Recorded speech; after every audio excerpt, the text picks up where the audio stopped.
La serre embaumait toujours l'été, même lorsque la neige de février recouvrait le paysage derrière ses parois de verre. Annabelle respirait l'air humide, saturé des parfums de jasmin, de rose et d'orchidées exotiques que son père faisait venir des coins les plus reculés du monde. Ici, au milieu de la verdure et des fleurs, elle pouvait oublier pour quelques heures ses obligations mondaines, les visites interminables et le fait que dans 3 mois, elle aurait 21 ans et que son père commencerait sérieusement à lui chercher un mari convenable. Elle caressa de ses doigts les feuilles lisses d'un camélia blanc, bordées d'un délicat liseré rose sur les pétales, et sourit. Cette fleur, elle l'avait cultivée elle-même, à partir d'une minuscule bouture rapportée par le jardinier 3 ans plus tôt. Son père, Sir Walter Fairchild, l'un des plus riches marchands et propriétaires terriens du Yorkshire, considérait la passion de sa fille pour le jardinage comme une charmante excentricité. Il ne comprenait pas que pour Annabelle, c'était son seul véritable espace de liberté. Le soleil filtrait à travers le toit de verre embué, projetant des reflets étranges sur les dalles de pierre du sol. Annabelle retira son chapeau de paille de jardinage, un modèle simple, bien loin des créations sophistiquées à rubans et à plumes qu'elle portait en société, et passa une main dans ses cheveux. Ses boucles châtains, habituellement impeccablement coiffées, s'étaient rebellées à cause de l'humidité et ondulaient à leur guise. Elle portait une vieille robe de mousseline bleue délavée, sans corset, avec un tablier taché de terre par-dessus sa jupe. Ses manches étaient retroussées jusqu'au coude. Et elle portait de légers gants de jardinage. Plus rien de la dame du monde, de Miss Fairchild, l'héritière d'une immense fortune. Juste Bella, comme l'appelait sa défunte mère, une jeune fille qui aimait s'occuper des plantes plus que danser dans les réceptions. Elle se penchait sur un pot contenant un jeune citronnier pour vérifier la terre lorsqu'elle entendit des pas, les pas lourds et assurés de bottes d'homme sur la pierre. Annabelle se redressa, se retourna et se figea. Dans l'embrasure de la porte de la serre se tenait un inconnu. Grand, très grand, près de 6 pieds, avec de larges épaules moulées dans une simple redingote marron. Ce n'était ni un dandy, ni un élégant aux couleurs pastel étayées.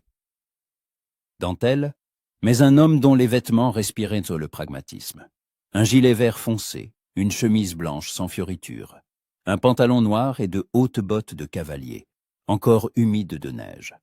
Mais ce ne fut pas sa tenue qui capta l'attention d'Annabelle. Ce fut son visage. Des traits nets, anguleux, avec un nez droit et un menton volontaire. Des cheveux sombres, presque noirs, légèrement ondulés, un peu plus longs que la mode ne le dictait dans la haute société. Un hâle qui trahissait un homme passant beaucoup de temps en plein air, et non dans les salons. Et ses yeux. Annabelle se surprit à retenir son souffle. D'un bleu profond, comme la mer par un après-midi d'été, il la fixait avec une expression qu'elle ne parvenait pas à déchiffrer. De la surprise, de l'admiration, quelque chose de plus intense, de plus troublant.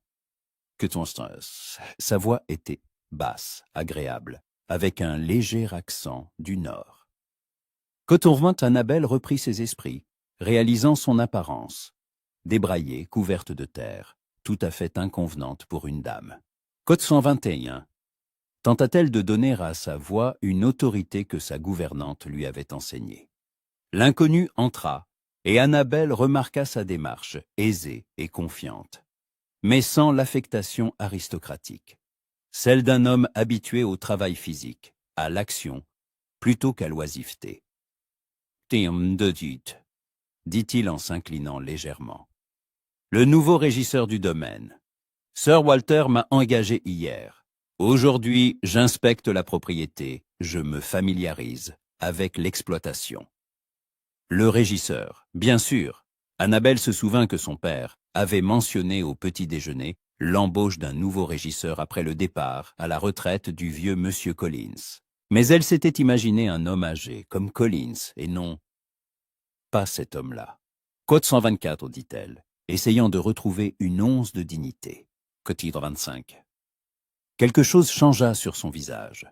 Ses yeux s'écarquillèrent, glissèrent sortaient sur sa robe simple, son tablier, ses cheveux en désordre. Puis, il s'inclina de nouveau, plus profondément, plus respectueusement. Il n'avait aucune moquerie dans sa voix, seulement de la sincérité. Mais Annabelle se sentit tout de même mal à l'aise. Elle retira ses gants de jardinage et pousseta la terre de son tablier. « Côte 127 hier », expliqua-t-elle, ne sachant pas pourquoi elle ressentait le besoin de se justifier devant un employé. Un régisseur, certes, mais un employé tout de même. « Côte envie, côte 128 », dit Julien en balayant la serre du regard, un intérêt sincère brillant dans ses yeux. « Côte 130 ». Annabelle hocha la tête, surprise. « Côte 130 et un T ». Un léger sourire effleura ses lèvres, et quelque chose se serra dans la poitrine d'Annabelle. Quand il souriait, son visage paraissait plus jeune, presque enfantin, malgré son hâle et ses traits durs. « J'ai grandi dans le Northumberland, dans un petit domaine, » dit-il. « Ma mère adorait le jardinage. Elle m'a appris à distinguer les plantes, avant même que j'apprenne à lire. »« Votre mère ?» Annabelle se surprit à être curieuse. « Est-elle toujours ?»« Non, » répondit brièvement Julien. Et son sourire s'évanouit. « Que 137, que 137, dit Annabelle. « Que 137. » Leurs regards se croisèrent, et à cet instant, quelque chose traversa l'air entre eux, une compréhension, une douleur partagée, un lien qui ne pouvait s'expliquer par des mots. Julien fut le premier à détourner les yeux et s'approcha de l'étagère des orchidées. « Que 140 os, dit-il en touchant délicatement une fleur blanche aux veines violettes. Côté 141. Côté 142 Hertz. Annabelle s'approcha, oubliant les convenances. Je la cultive depuis 2 ans. Elle a fleuri pour la première fois la saison dernière. Alors vous avez du talent. Julien se tourna vers elle, et de nouveau ce regard, direct, ouvert, trop intense. Les orchidées sont capricieuses. Beaucoup de jardiniers échouent. Annabelle sentit le rouge lui monter aux joues. Était-ce le compliment ou sa proximité? Elle se tenait à 2 pas de lui, sentant son eau de Cologne mêlée à une odeur de cuir et d'air hivernal. « Quote 46, » murmura-t-elle. « Quote 147. »« Quote 188, » dit doucement Julien, et il y avait dans sa voix quelque chose qui fit battre le cœur d'Annabelle plus vite. Elle recula d'1 pas, prenant soudain conscience de l'incongruité de la situation. Elle, une jeune femme non mariée, seule dans une serre avec un homme, un inconnu, et qui plus est, un employé de son père. Ce serait un scandale si quelqu'un l'apprenait. « Je dois y aller, » dit-elle précipitamment. « Mon père m'attend pour le déjeuner. »« Bien sûr, Miss Fairchild. » Julien recula, redevenant formel, distant. « Pardonnez-moi pour cette intrusion. » Annabelle se dirigea vers la sortie, mais se retourna sur le seuil. Il se tenait au milieu des plantes, grand et sombre sur fond de verdure et de lumière, et la regardait partir avec cette même expression qu'elle avait vue plus tôt. Pas seulement de l'admiration, quelque chose de plus, quelque chose de dangereux. « Monsieur Castle, » dit-elle, sans savoir pourquoi elle parlait, « bienvenue au domaine de Willowbrook. J'espère que vous y trouverez tout ce que vous cherchez. » Et elle sortit avant qu'il n'ait pu répondre, une main pressée contre sa poitrine, où son cœur battait trop vite, trop fort. Le déjeuner fut une torture. Assise à la longue table de la salle à manger, ornée des portraits des ancêtres Fairchild, Annabelle tentait de se concentrer sur la conversation de son père. Mais ses pensées retournaient sans cesse à la serre, à des yeux bleus, à une voix basse. Sir Walter Fairchild était un homme imposant d'une 50aine d'années, avec des favoris grisonnants et des yeux marron perspicaces. Il avait bâti sa fortune sur le commerce du textile, investi dans les terres et les usines, et était désormais l'un des hommes les plus influents du Yorkshire, bien qu'il n'ait obtenu son titre de baronnet que 5 ans plus tôt pour Cut 155. En d'autres termes, pour de généreuses donations. « Bella, tu m'écoutes ?» La voix de son père la ramena à la réalité. « Pardon, père. » Annabelle posa sa fourchette. « J'étais dans mes pensées. »« À quoi pensais-tu » Il plissa les yeux. « J'espère que ce n'est pas encore à tes plantes.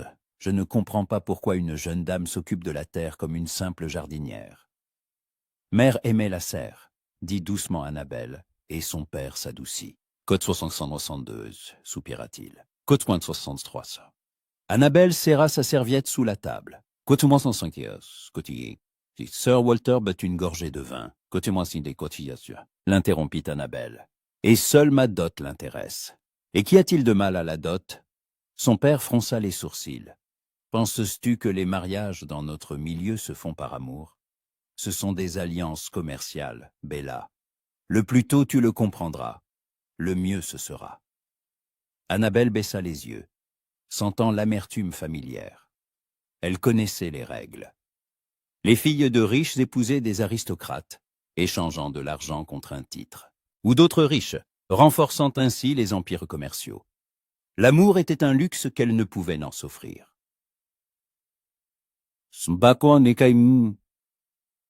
D'ailleurs, en parlant d'affaires, son père changea de sujet, j'ai engagé un nouveau régisseur.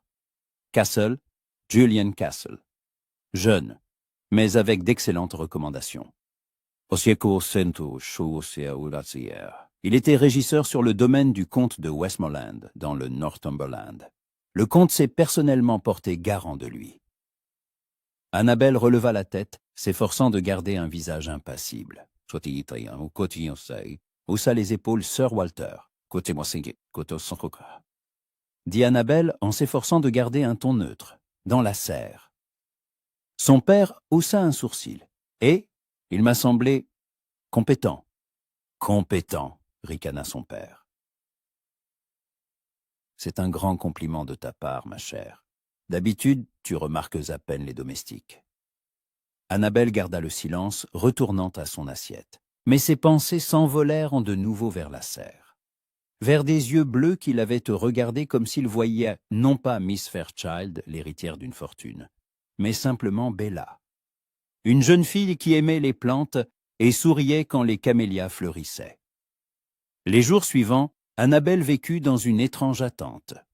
Elle se surprenait à tendre l'oreille au bruit de pas dans les couloirs, à scruter par les fenêtres donnant sur le jardin, espérant apercevoir une grande silhouette en redingote marron. Mais Julian Castle n'apparaissait pas. Il était absorbé par ses fonctions. Il inspectait les fermes, rencontrait les métayers, vérifiait les comptes. Annabelle entendait son père faire son éloge au dîner. Annabelle retournait chaque jour à la serre, se disant qu'elle devait s'occuper de ses plantes. Mais au fond d'elle, elle connaissait la vérité. Elle espérait le revoir. Et le 4e jour, son espoir fut comblé. C'était en fin de journée. Le soleil couchant teintait les parois de verre de la serre de tons or et roses. Annabelle arrosait les rosiers quand elle entendit les pas familiers. Elle se retourna. Julien se tenait sur le seuil, toujours dans sa simple redingote, mais cette fois sans chapeau. Le vent avait ébouriffé ses cheveux et le froid avait coloré ses joues. « Cotinotodets » s'inclina-t-il. « Je m'excuse de cette intrusion, je ne savais pas. »« Ne vous excusez pas. » Annabelle posa l'arrosoir. « Côte 186, côte 187. » Avoua Julien, et sa voix trahissait une incertitude qu'elle n'avait pas entendue auparavant. « Côte Annabelle sentit son cœur se serrer de tendresse. « Côte 149, dit-elle en désignant l'étagère. « Je vais vous montrer toute la collection. » L'heure suivante, ils la passèrent au milieu des plantes. Annabelle lui parla des orchidées, de leur origine, de leurs soins, des caprices de chaque espèce. Julien écoutait attentivement, posant des questions pertinentes, partageant parfois ses propres observations. La conversation dériva des plantes au livre. Il s'avéra qu'ils aimaient tous deux la poésie de Wordsworth, puis à la musique. Julien avoua qu'il jouait du violon, bien qu'il n'ait pas pratiqué depuis longtemps. Annabelle raconta qu'elle jouait du piano, mais préférait Bach aux compositeurs italiens à la mode. Ils parlèrent ainsi jusqu'à ce que la nuit tombe et qu'un domestique vienne allumer les lampes dans la serre. La vue du domestique les ramena à la réalité. Annabelle se souvint des convenances, du fait qu'elle venait de passer une heure seule avec un homme dont elle ne savait presque rien. « Je dois y aller, dit-elle en reculant. Mon père va s'inquiéter. Bien sûr. Julien recula à son tour, redevenant formel. Bonne nuit, Miss Fairchild. Bonne nuit, Monsieur Castle. Elle partit, mais se retourna sur le seuil. Il se tenait sous une lampe, la lumière éclairant ses cheveux sombres et projetant des ombres sur son visage, aux traits nets.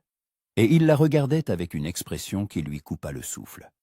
Pas seulement de l'admiration, pas seulement de l'intérêt, du désir. Un désir profond, dangereux, absolument déplacé.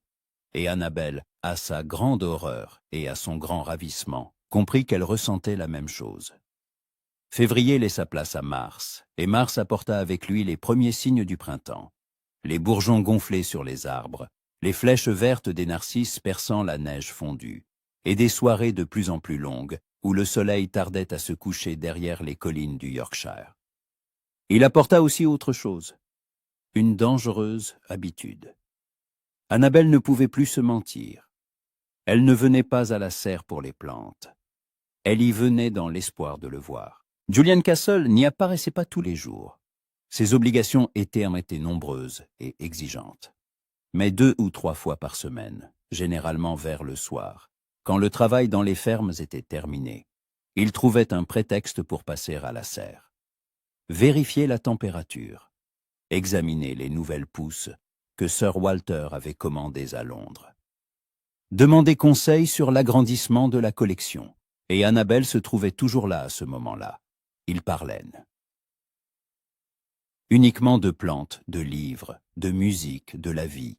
Julian racontait son enfance dans le Northumberland, la côte sauvage et les anciens châteaux, sa mère qui lui lisait Shakespeare, à la lueur des bougies. Annabelle partageait des souvenirs de sa défunte mère, fille d'un pasteur sans fortune, qui avait épousé Sir Walter par amour, alors qu'il n'était encore qu'un simple marchand, et non un baronnet. Ils ne se touchaient jamais, ne franchissaient jamais la ligne invisible des convenances.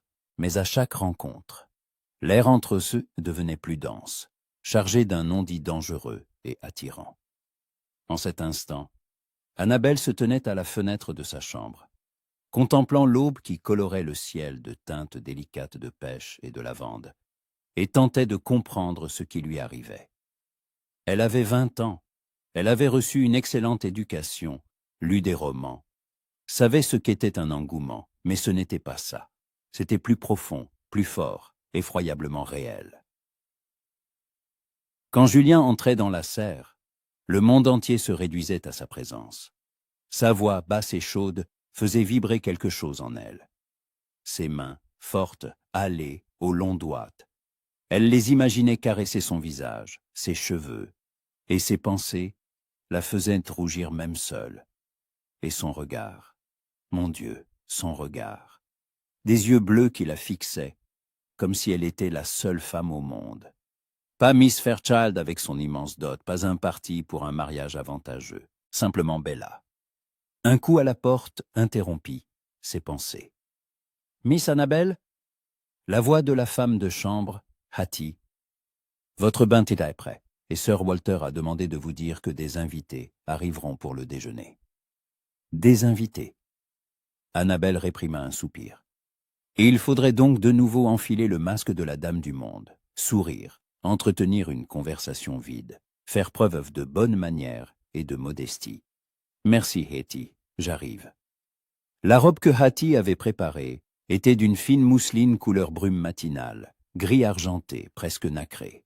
La taille haute était marquée par un large ruban de velours bleu foncé, les manches longues, froncées aux épaules et se resserrant aux poignets. Le décolleté modeste, couvert d'un fin empiècement de dentelle. Une robe simple mais élégante pour une réception de jour. Hattie coiffa Annabelle. Ses boucles châtains furent relevées en un chignon haut, quelques mèches encadrant son visage, le tout fixé par un peigne en nacre. Une touche de rose sur les joues, une goutte d'huile de lavande sur les poignets. Quand Annabelle descendit au salon, son père était déjà là, en compagnie de 2 gentilshommes, Côte-Roneuf. Sir Walter se leva. Côte 2-11. Annabelle fit une révérence, jaugeant les invités. Lord Ravenscroft était exactement comme elle se l'était imaginé. Un homme d'environ 45 ans, avec une calvitie naissante qu'il tentait de dissimuler en ramenant ses cheveux vers l'avant. Un ventre proéminent malgré un corset coûteux sous son gilet, et des yeux gris et froids qu'il évaluait comme une marchandise aux enchères.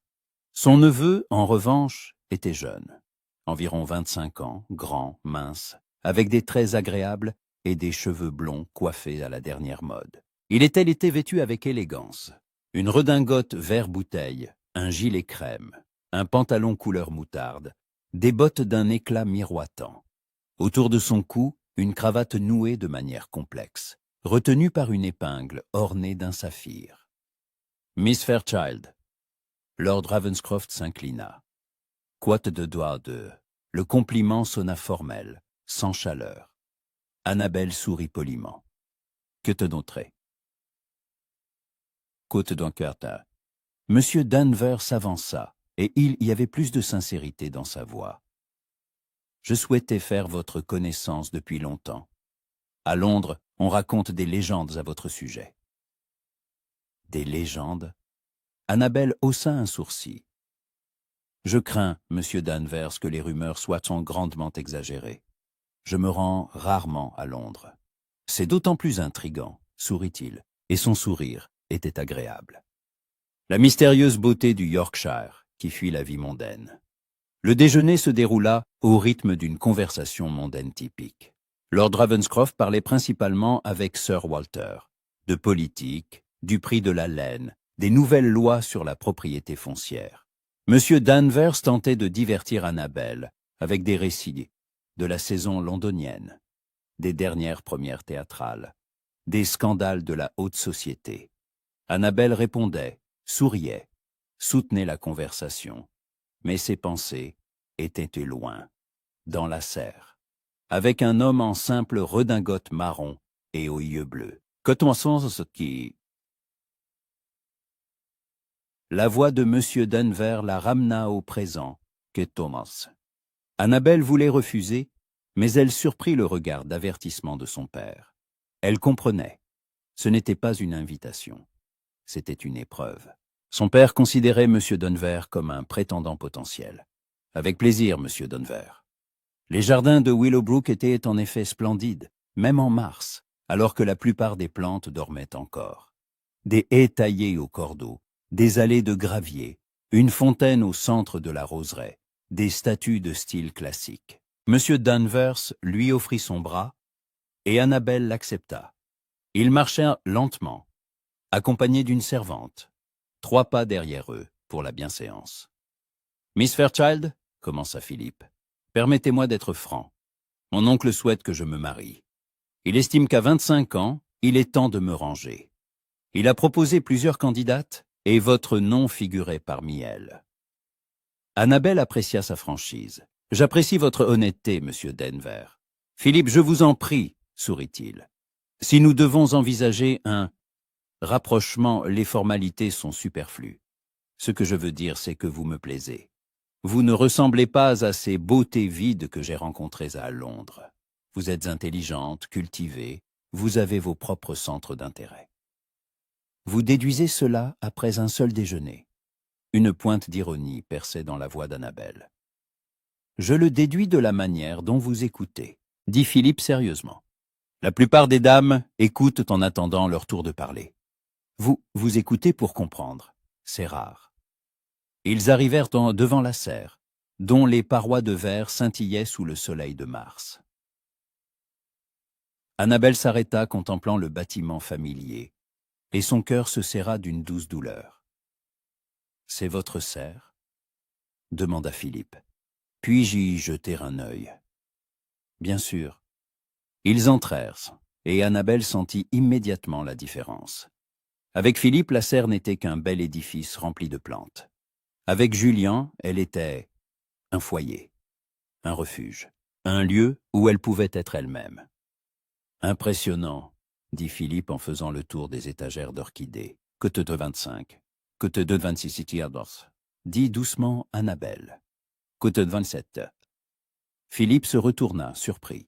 « Côte de 20, côte de 21. » Il s'approcha, étudiant son visage.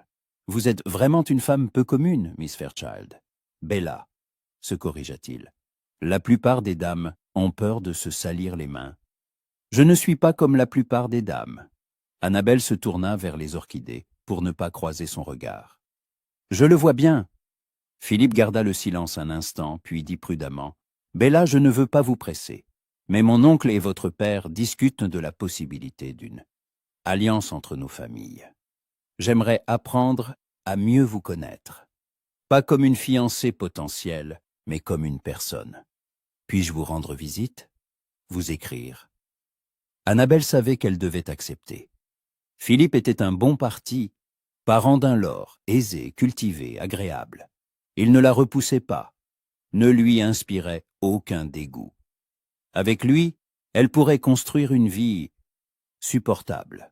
Mais quand elle s'imagina en sa femme, quelque chose en elle se révolta. Parce qu'il n'était pas l'homme qui faisait battre son cœur plus vite. Pas celui dont elle attendait la voix. Pas celui à qui elle pensait avant de s'endormir. Code 35, commença-t-elle. Mais une voix derrière elle la fit taire. Code 36. Annabelle se retourna. Julien se tenait sur le seuil de la serre, un carnet et un crayon à la main.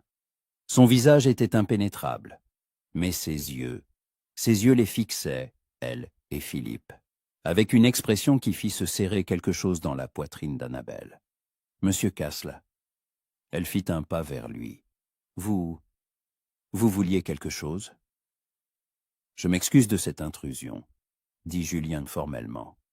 « Sir Walter m'a demandé de dresser un inventaire des plantes pour l'assurance. Je ne savais pas que la serre était occupée. »« C'est mon régisseur, » expliqua Annabelle en s'adressant à Philippe. Cote 242C. Julien s'inclina correctement, respectueusement, comme un employé doit le faire devant un gentilhomme. Mais Annabelle vit la tension dans ses épaules, sa mâchoire serrée. Monsieur Danvers. Castle. Philippe hocha la tête nonchalamment, le regardant à peine. Pour lui, le régisseur n'était qu'un domestique, indigne d'attention. Annabelle voulut partir, mais quelque chose la retint. Elle se tourna vers Julien. Cote dans cette toi. Leurs regards se croisèrent un instant, et dans ce bref échange, il y eut plus d'intimité que dans toute l'heure passée avec Philippe. Côté 248 os, dit doucement Julien. T'es 249 hier. Annabelle sortit, sentant son cœur battre trop fort. Le reste de la journée se déroula dans un brouillard. Philippe et son oncle partirent avant le dîner. Sir Walter était satisfait. Que 250 os, disait-il à table. Que 251. Que 252 os, répondit Annabelle d'une voix sans vie.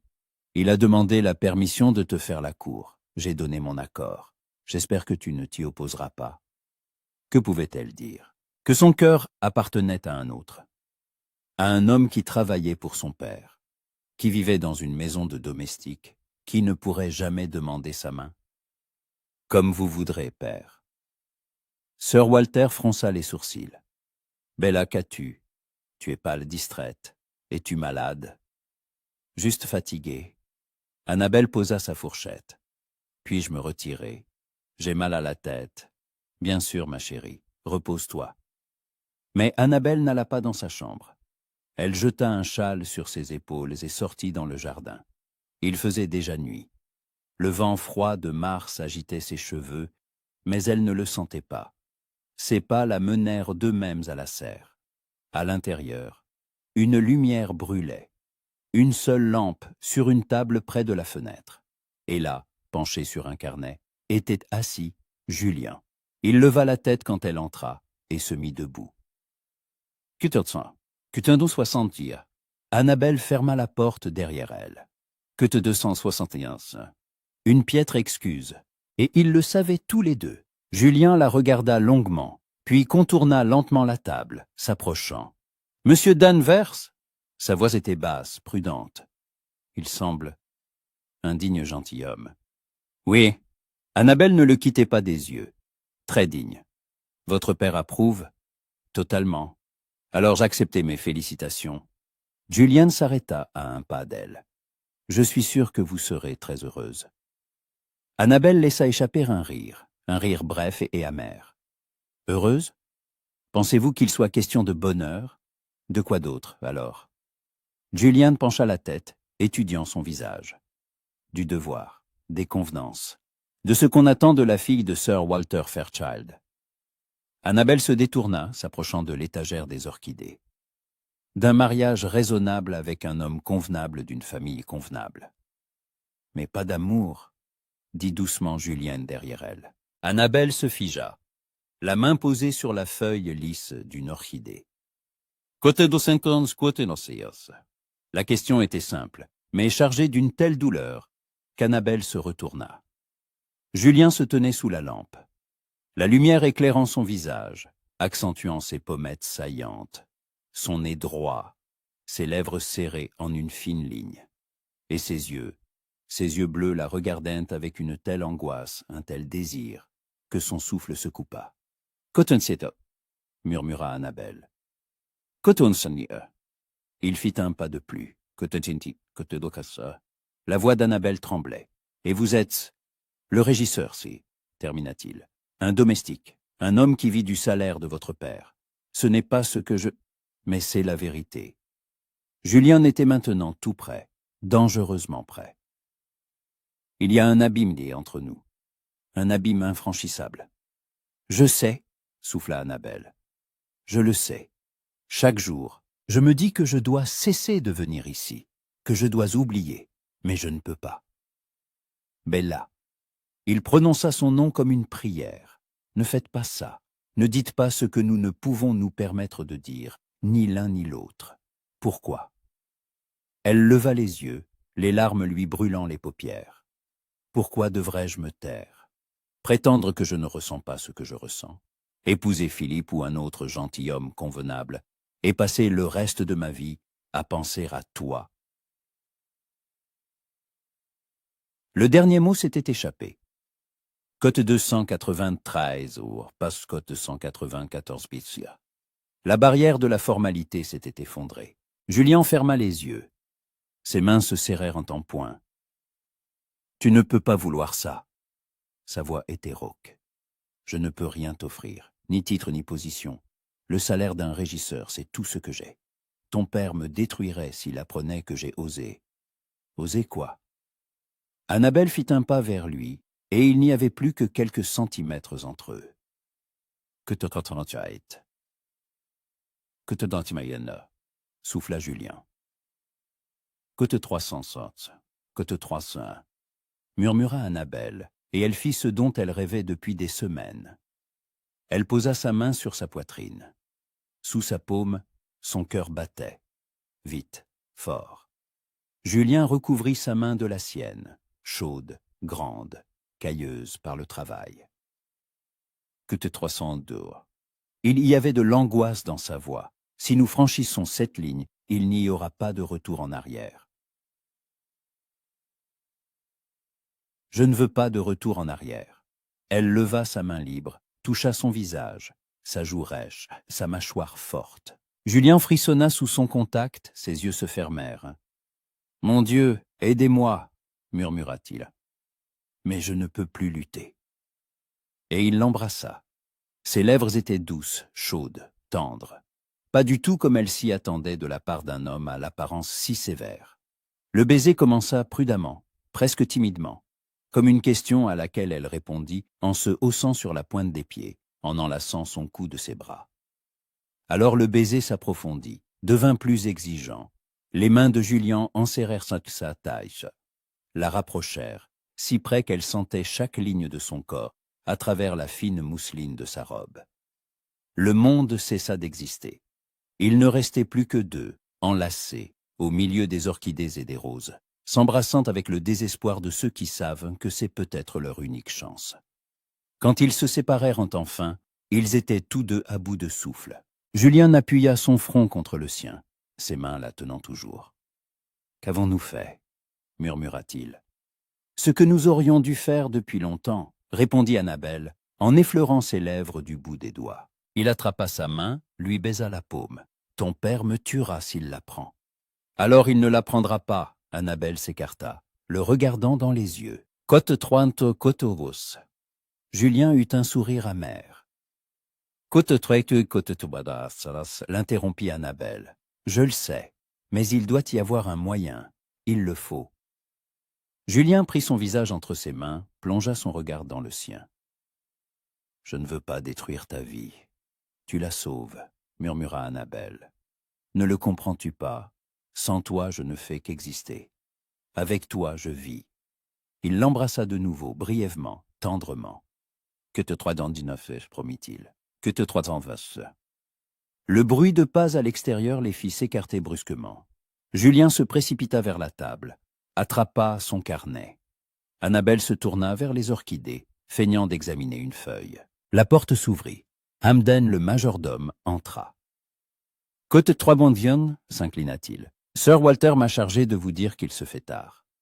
Vous devriez rentrer. » Bien sûr, Hamden. La voix d'Annabelle était étonnamment calme. Côte 324, côte 325. Annabelle hocha la tête, jeta un dernier regard à Julien. Leurs yeux se croisèrent un instant, pleins de promesses et d'inquiétude, et sortit. Dans le couloir menant à la maison, elle s'appuya contre le mur de pierre froide, une main sur ses lèvres qui se souvenaient encore de ses baisers. Qu'avait-elle fait? Elle était tombée amoureuse d'un homme qu'elle ne pouvait pas avoir, avait franchi une ligne infranchissable. Mais en se remémorant ses caresses, ses mots, la façon dont il la regardait, elle sut qu'elle ne regrettait rien, que le monde entier soit contre eux, que son père soit furieux, que la société la condamne. Julian Castle était devenu son choix, et elle se battrait pour ce choix, quoi qu'il arrive. Dans la bibliothèque, Sir Walter était assis près de la cheminée, avec un verre de brandy. « Ah, Bella !» Il leva les yeux. « Assieds-toi. Nous devons parler. » Annabelle s'assit, essayant de calmer les battements frénétiques de son cœur. « Côte 328, » commença son père. « Côte 329. 2 mois. » Elle n'avait que 2 mois. « Père, » commença Annabelle, mais il leva une main. « Je sais ce que tu vas dire, que tu ne l'aimasses pas, qu'il t'est inconnu. Mais Bella, l'amour viendra, ou du moins l'affection, et le respect et les intérêts communs sont plus importants que la passion. C'est Nama. Si seulement il savait ce qu'elle entendait maintenant par passion. Que te toi, dit doucement Annabelle, que te toi ça. Sir Walter but une gorgée de brandy. Que te toi ça. Cette nuit-là, Annabelle resta éveillée, fixant l'obscurité, pensant à des yeux bleus, à des bras forts, à un baiser qui avait tout changé. 2 mois. En 2 mois, l'on pouvait faire beaucoup de choses. Aimer, perdre. Trouver un moyen d'être ensemble ou tout perdre en essayant. Et dans la maison du régisseur, dans la petite chambre au-dessus des écuries, Julian Castle ne dormait pas non plus, tenant dans sa main un mouchoir qu'Annabelle avait laissé tomber dans la serre. Il respirait le léger parfum de lavande, fermait les yeux et la voyait, belle, inaccessible, la seule femme qu'il ait jamais aimée. Et il savait qu'il était prêt à tout, perdre son poste, sa position, même sa vie, pour ne pas la perdre, elle. La bataille ne faisait que commencer, et aucun d'eux n'avait l'intention de se rendre. Avril arriva avec ses pluies et ses promesses. Promesses de printemps. Les narcisses couvraient les collines de tapis dorés, les pommiers du jardin se paraient de fleurs blancs rosées. Les hirondelles revenaient des pays chauds pour construire leur nid sous les corniches, et promesses que 2 amants se faisaient à voix basse, dans des moments volés, à l'abri des regards. Ils étaient devenus plus prudents. Dangereusement prudents. Annabelle venait à la serre chaque soir à la même heure après le dîner, quand son père se retirait dans sa bibliothèque avec un cigare et ses contes. Julien y apparaissait comme par hasard, avec un nouveau prétexte. Vérifier le chauffage, examiner les nouvelles pousses, noter des données pour un rapport. Mais tous deux connaissaient la vérité. L'heure passée dans la serre était devenue leur monde secret. Ils parlaient de livres, de musique, de la vie. Julien racontait son travail, ses projets pour améliorer les fermes, ses rencontres avec les métayers. Annabelle partageait ses pensées sur les plantes, lui lisait à voix haute des poèmes de Coleridge qu'elle aimait. Et ils se touchaient. Prudemment, furtivement, mais de plus en plus souvent. Sa main sur sa taille colle quand il l'aidait à atteindre une étagère supérieure. Ses doigts ajustant le col de sa chemise. Leurs lèvres se rencontrant dans de brefs baisers avides, quand la tension devenait insupportable. Chaque contact était un risque. Chaque baiser, un jeu avec le feu. Mais il ne pouvait nous s'arrêter. En cet instant, Annabelle se tenait à la fenêtre de sa chambre, regardant la pluie ruisseler sur la vitre et compter les heures jusqu'au soir, jusqu'au haut moment où elle pourrait le revoir. Un coup à la porte la tira de ses rêveries. « Entrez !» Hattie entra avec une robe soigneusement pliée sur ses bras. « Miss Annabelle, voici votre robe pour aujourd'hui. Monsieur Danvers arrivera vers midi. » Philippe. Annabelle réprima un soupir. Il venait 2 fois par semaine depuis 3 semaines, apportant des fleurs, des livres, des boîtes de chocolat de Londres. Il l'invitait à se promener, lui lisait des poèmes, la divertissait avec des ragots mondains. Il était attentionné, cultivé, poli, le cavalier idéal. Et chacune de ses visites donnait à Annabelle l'impression d'être une imposture. La robe préparée par Hattie était d'un fin coton couleur crème, brodée de fils d'or sur l'ourlet, de délicates feuilles et fleurs. Les manches courtes et bouffantes étaient resserrées par un ruban de satin couleur miel, qui marquait également la taille haute. Le décolleté était bordé d'une dentelle faite à la main, une robe de printemps, claire, innocente, appropriée pour la visite d'un prétendant. Hattie coiffa Annabelle en douces boucles, rassemblées sur le côté et fixées par un peigne en ambre. Quelques fines mèches près des tempes, le reste tombant en une vague sur son épaule. Simple, mais élégant. Quand Annabelle descendit au salon, Philippe était déjà là, en conversation avec Sir Walter. Il se leva à son apparition, et son visage s'illumina d'un sourire. « Mickey, maman, mi nananeni, Miss Fairchild » s'inclina-t-il à Coutotrinocchi. Annabelle fit une révérence. Elle remarqua qu'il était particulièrement bien habillé. Une redingote de drap bleu foncé, un gilet gris clair finement brodé, un pantalon crème, des bottes de cuir souple. Sa cravate était nouée en un nœud complexe et il portait une chevalière au doigt. « J'ai pensé, » commença Philippe, lorsque Sir Walter se fut retiré pour ses affaires, « que vous accepteriez peut-être de faire un tour avec moi. Le temps s'est amélioré et j'ai amené ma nouvelle voiture. Un cabriolet ouvert. Parfait pour une promenade printanière. » Annabelle voulait refuser, mais elle savait qu'elle ne le pouvait pas. Son père suivait leur cours avec approbation. Un refus sans raison valable aurait soulevé des questions. La voiture était en effet neuve, légère, élégante, avec une capote rabattable et des sièges en cuir. Philippe aida Annabelle à s'installer, la couvrit d'un plaid. Bien que la journée fût douce, le vent était encore frais. Ils quittèrent le domaine en direction de la vallée où coulait la rivière Wharfe. La route serpentait entre des collines couvertes d'herbes jeunes et de fleurs sauvages. Le soleil perçait à travers les nuages, colorant le paysage de tons dorés. Mais là, Philippe tenait les rênes avec les rênes avec assurance, mais son regard était posé sur elle. « Puis-je être franc avec vous ?»« Vous êtes toujours franc, Philippe. » Annabelle regardait les collines, évitant ses yeux.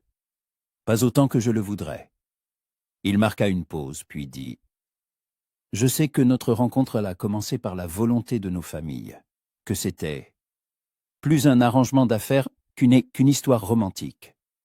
La plupart des mariages dans notre milieu commencent ainsi, » répondit prudemment Annabelle. « Oui, mais je veux que le nôtre soit différent. » Philippe arrêta le cheval, stoppant la voiture dans un endroit pittoresque, offrant une vue sur la vallée.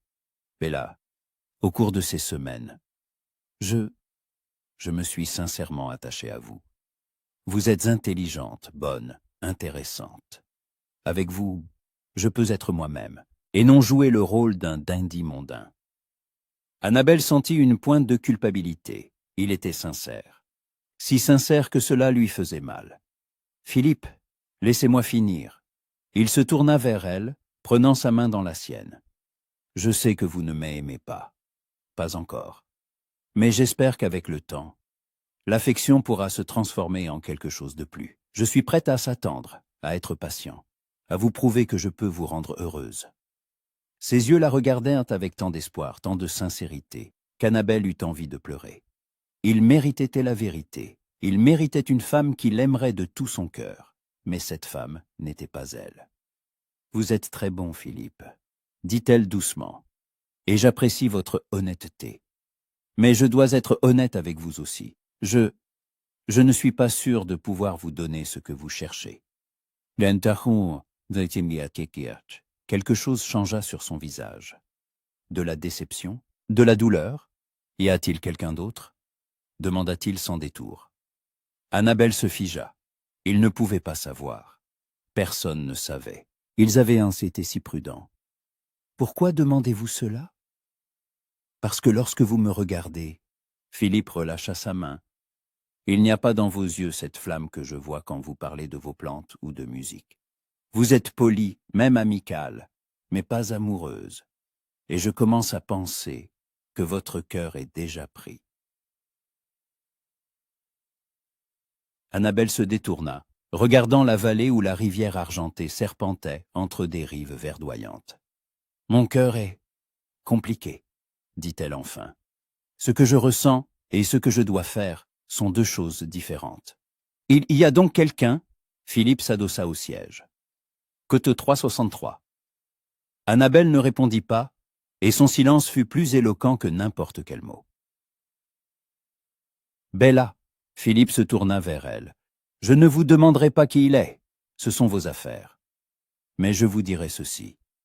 Je veux toujours demander votre main, même en sachant que vous en aimez un autre. » Annabelle le dévisagea, stupéfaite.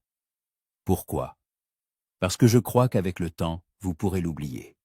Ou du moins, apprendre à vivre sans lui. » Philippe reprit les rênes. « Et parce que je suis prête à attendre que vous m'aimiez, même si cela prend des années. Un mariage fondé sur le respect et l'amitié. Peut-être heureux, Bella. Peut-être pas passionné, mais heureux. » Et dit qui? Annabelle garda le silence tout le chemin du retour, digérant ses paroles. Philippe lui offrait une issue, sûre, raisonnable, socialement acceptable. Elle pourrait l'épouser, vivre dans le confort et le respect. Oublier progressivement Julien. Ou essayer d'oublier. Mais quand elle s'imagina en femme de Philippe, dans une maison étrangère, dans un lit étranger, avec une bague au doigt qui la liait à un homme qu'elle n'aimait pas, quelque chose en elle se révolta. Non, elle ne pouvait pas. Pas maintenant qu'elle savait ce qu'était que le véritable amour. Le soir ne pouvait arriver assez vite. Annabelle attendit à peine la fin du dîner. Murmura à son père quelque chose à propos d'un mal de tête et se hâta vers la serre. Julien était déjà là, debout près de la fenêtre, regardant le crépuscule. Il se retourna quand elle entra et son visage s'illumina. Elle se jeta dans ses bras et il la rattrapa, l'étreignant si fort qu'il semblait craindre de la laisser partir. Annabelle enfouit son visage dans son épaule, respirant l'odeur familière de savon, de cuir et d'air frais. « Côté Crotoméens ?» demanda Julien, inquiet, l'écartant pour voir son visage. « Tu pleures ?» Annabelle n'avait pas remarqué que les larmes coulaient sur ses joues. Elle secoua la tête, incapable de parler. Julien l'emmena vers un banc dans un coin de la serre. L'assit, s'assit à côté d'elle, un bras autour de ses épaules. « Côte 372, » dit-il doucement. « Côte 314, » souffla Annabelle. « Côte 315. » Julien se tendit. « Côte 316, côté 37. » Côté 366 consigna que Julien se passa une main sur le visage. « Côté 315, côté 335. » Annabelle se tourna vers lui, prit son visage entre ses mains. « Côté 320, côté 399, » dit amèrement Julien. « Côté 36. » Annabelle effleura ses lèvres de ses doigts. « Côte 3. » Julien attrapa sa main, lui baisa la paume. « Côte 311, côte 3 dit Annabelle obstinément. « Côte 37, côte 13. » Julien secoua la tête. « Côté 3 Annabelle savait qu'il avait raison, mais l'admettre était trop douloureux. « Que des 3 murmura-t-elle. Côte 3 Julien garda le silence un long moment, la regardant dans les yeux. Puis il dit lentement, Côte 3 et Côte 311. Annabelle se figea, n'en croyant pas ses oreilles. Nous enfuir? Oui. Julien se leva, se mit à arpenter la serre. Partir d'ici, en Écosse ou dans le Nord. Je trouverai du travail, comme régisseur dans un autre domaine ou à autre chose. J'ai quelques économies. Peu, mais assez pour commencer. Tu es sérieux? Annabelle se leva aussi. Absolument. Julien s'arrêta devant elle. Code 400. Annabelle écoutait, et son cœur battait si fort qu'il lui semblait qu'il devait l'entendre. S'enfuir. Tout quitter. Son père. Sa fortune. Sa position. Commencer une nouvelle vie avec l'homme qu'elle aimait. C'était de la folie. Un scandale. Un suicide social. Et en même temps, la chose la plus désirable au monde. Mon père ne me le pardonnera jamais, dit-elle doucement. Il me reniera, me déshéritera. Je sais. La société nous condamnera. Les portes de toutes les maisons respectables nous seront fermées. Je sais. Nous serons pauvres. Tu devras subvenir à mes besoins avec ton salaire de régisseur. Je travaillerai jour et nuit. Et nuit s'il le faut. Julien prit ses mains dans les siennes. Bella, je ne te demande pas de décider maintenant.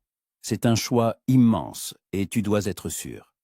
Mais sache que si tu acceptes, je ferai tout ce qui est en mon pouvoir pour que tu ne le regrettes jamais. Annabelle le regardait. Cet homme fort et fier, qui ne lui offrait ni richesse ni titre, mais seulement lui-même. Et c'était plus que tout l'or du monde. J'ai besoin de temps pour réfléchir, murmura-t-elle. Tu as le temps. Julien l'attira contre lui, l'enlaça. Mais pas trop. Danvers fera sa demande dans 1 mois, si j'ai bien compris les allusions de ton père. Nous devons décider avant cela. 1 mois. 4 semaines entre elle et le choix qui changerait toute sa vie. Ils restèrent enlacés, au milieu des orchidées et des roses, écoutant le bruit de la pluie contre les vitres. Et Annabelle sut que le temps de la réflexion touchait à sa fin. Bientôt, elle devrait choisir entre le devoir et l'amour, entre la raison et le cœur. Et elle savait déjà ce qu'elle choisirait. Les jours suivants se déroulèrent dans un étrange brouillard. Annabelle participait à la vie du domaine, recevait Philippe, parlait avec son père, s'occupait de ses plantes. Mais tout cela semblait irréel, comme si elle s'observait de l'extérieur. La vraie, elle, n'existait que le soir, dans la serre, avec Julien. Il planifiait, doucement, prudemment, discutant des détails d'une fuite possible. Julien écrivit à quelques régisseurs de sa connaissance dans le Northumberland et en Écosse, s'informant discrètement des postes vacants. Annabelle commença à rassembler les affaires qu'elle pourrait emporter. Quelques robes simples, des livres, les bijoux de sa mère qu'elle pourrait vendre en cas d'extrême nécessité. Ils étaient un peu prudents, mais pas assez. Un vendredi soir, alors qu'Annabelle revenait de la serre, le majordome Hampden l'intercepta. « Cutie-Wattie » Son visage était impénétrable, mais l'inquiétude se lisait dans ses yeux. « Puis-je vous parler, en privé ?» Annabelle hocha la tête, et ils se rendirent dans un petit salon où la famille allait rarement. « Qu'y a-t-il, Hampden ?» Le vieux majordome, qui servait à la famille Fairchild depuis plus de 20 ans, hésita. « Mademoiselle, je ne voudrais pas me mêler de vos affaires, mais j'ai servi votre mère, que Dieu ait son âme, et elle m'a demandé de veiller sur vous. » Annabelle sentit un frisson la parcourir. « Parlez franchement, Hampden. Vos visites à la serre, mademoiselle. » Il baissa les yeux. « Et la présence de M. Castle là-bas. Je l'ai remarqué. Et si je l'ai remarqué, d'autres pourraient aussi le faire. » La panique s'empara d'Annabelle. « Hampden, Mademoiselle, je ne vous juge pas, » s'empressa de dire le majordome. Côte 421. Côte 422, dit fermement Annabelle. Côte 423. Hampden croisa son regard. Côte 423. Côte 426, promet Annabelle. Côte 426. Quand il fut parti, Annabelle s'affaissa sur un canapé, une main sur son cœur qui battait à tout rompre. On les avait vus, Pour l'instant, seulement le fidèle Hamden, mais qui d'autre aurait pu les voir? Combien de temps leur restait-il avant que les rumeurs n'atteignent son père? Cette nuit-là, elle ne dormit pas, fixant l'obscurité et pesant ses options. S'ils continuaient à se voir, tôt ou tard, ils seraient découverts. Le scandale ruinerait sa réputation, et Julien perdrait son poste. Si elle y épousait Philippe, elle serait en sécurité, mais malheureuse toute sa vie. S'il s'enfuyait, elle perdrait tout, sa famille, sa fortune, sa position. Mais elle gagnerait l'amour. À l'aube, Annabelle avait pris sa décision. Le soir suivant, dans la serre, elle dit à Julien. Code 27. Il se figea debout près de l'étagère des rosiers et se retourna lentement. Tu es sûr? Bella, comprends-tu ce que cela signifie? Absolument sûr. Annabelle s'approcha de lui prit les mains. Code 30. Julien l'attira contre lui, l'embrassant avec désespoir et soulagement. Côte 411, murmura-t-il dans ses cheveux. Côte 47, côte 400, répéta Annabelle, et le mot sonna doux à ses oreilles. Côte 45, côte 46, acquiesça Julien. Côte 436, Annabelle sourit à travers ses larmes. Côte 437. Côte 438 chaud. Julien toucha son visage. Côte 300, côte crosse, dit fermement Annabelle. Côte crosse. Ils passèrent le reste de la soirée à planifier chaque détail. Julien prendrait une voiture et des chevaux sous prétexte d'un déplacement dans un domaine voisin pour rencontrer un autre régisseur. Annabelle dirait à son père qu'elle se rend chez une amie, la fille du vicaire du village voisin, et qu'elle y passera la nuit. Ils se retrouveraient sur une vieille route, à 1 mile du domaine, à l'aube, un mercredi. Le temps que son père découvre son absence, il serait déjà loin. Côte 442, murmura Annabelle alors qu'ils se disaient au revoir à la porte de la serre. Dans une semaine, nous serons libres. Dans une semaine, répéta Julien en l'embrassant une dernière fois. Côte 405. Elle rentra dans la maison, une main sur ses lèvres pour garder la chaleur de son baiser. 7 jours, 168 heures entre elle et une nouvelle vie. Mais quand Annabelle entra dans le hall, la lumière de la bibliothèque était allumée, bien qu'il fût tard. Et la voix de son père résonna dans le couloir. « Bella, viens ici, immédiatement !» Son cœur se serra. Il savait. D'une manière ou d'une autre, il savait. Annabelle entra lentement dans la bibliothèque, se préparant au pire. Sir Walter se tenait près de la cheminée, le visage sombre. Sur la table reposait une feuille de papier. « Assieds-toi » ordonna-t-il. Annabelle s'assit, serrant les mains sur ses genoux. « Côte Katrangi » commença son père. Côte Crosse.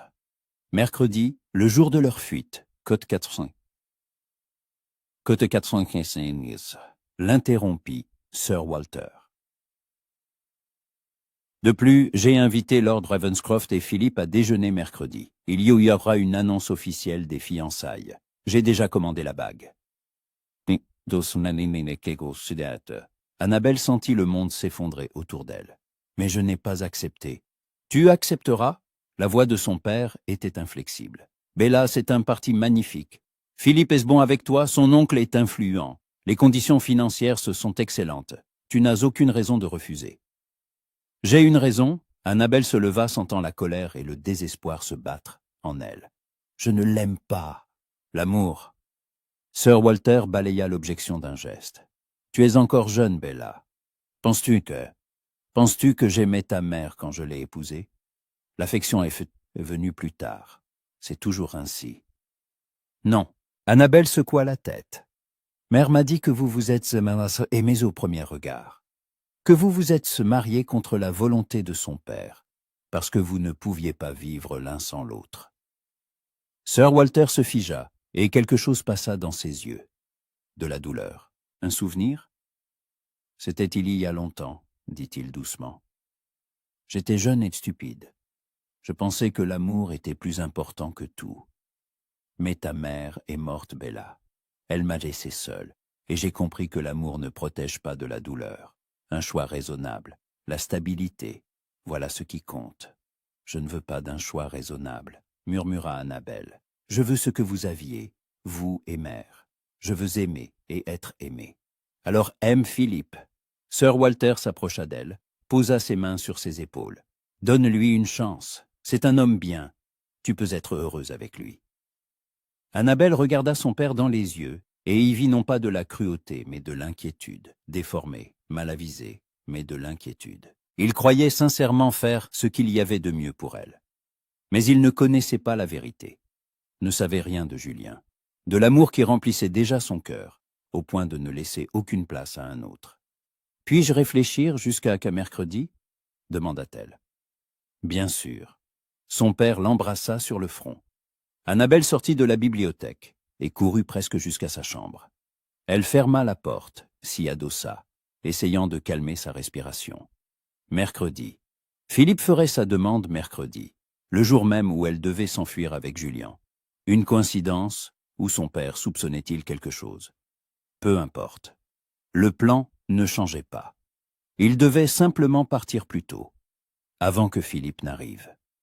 Annabelle s'approcha de la fenêtre, regardant les contours sombres de la serre. Quelque part là-bas, dans la maison du régisseur, Julien ne dormait pas non plus, planifiant leur avenir. Encore 7 jours. 7 jours entre elle et la liberté. Elle y arriverait. Elle le devait. Car perdre Julien maintenant serait pire que la mort.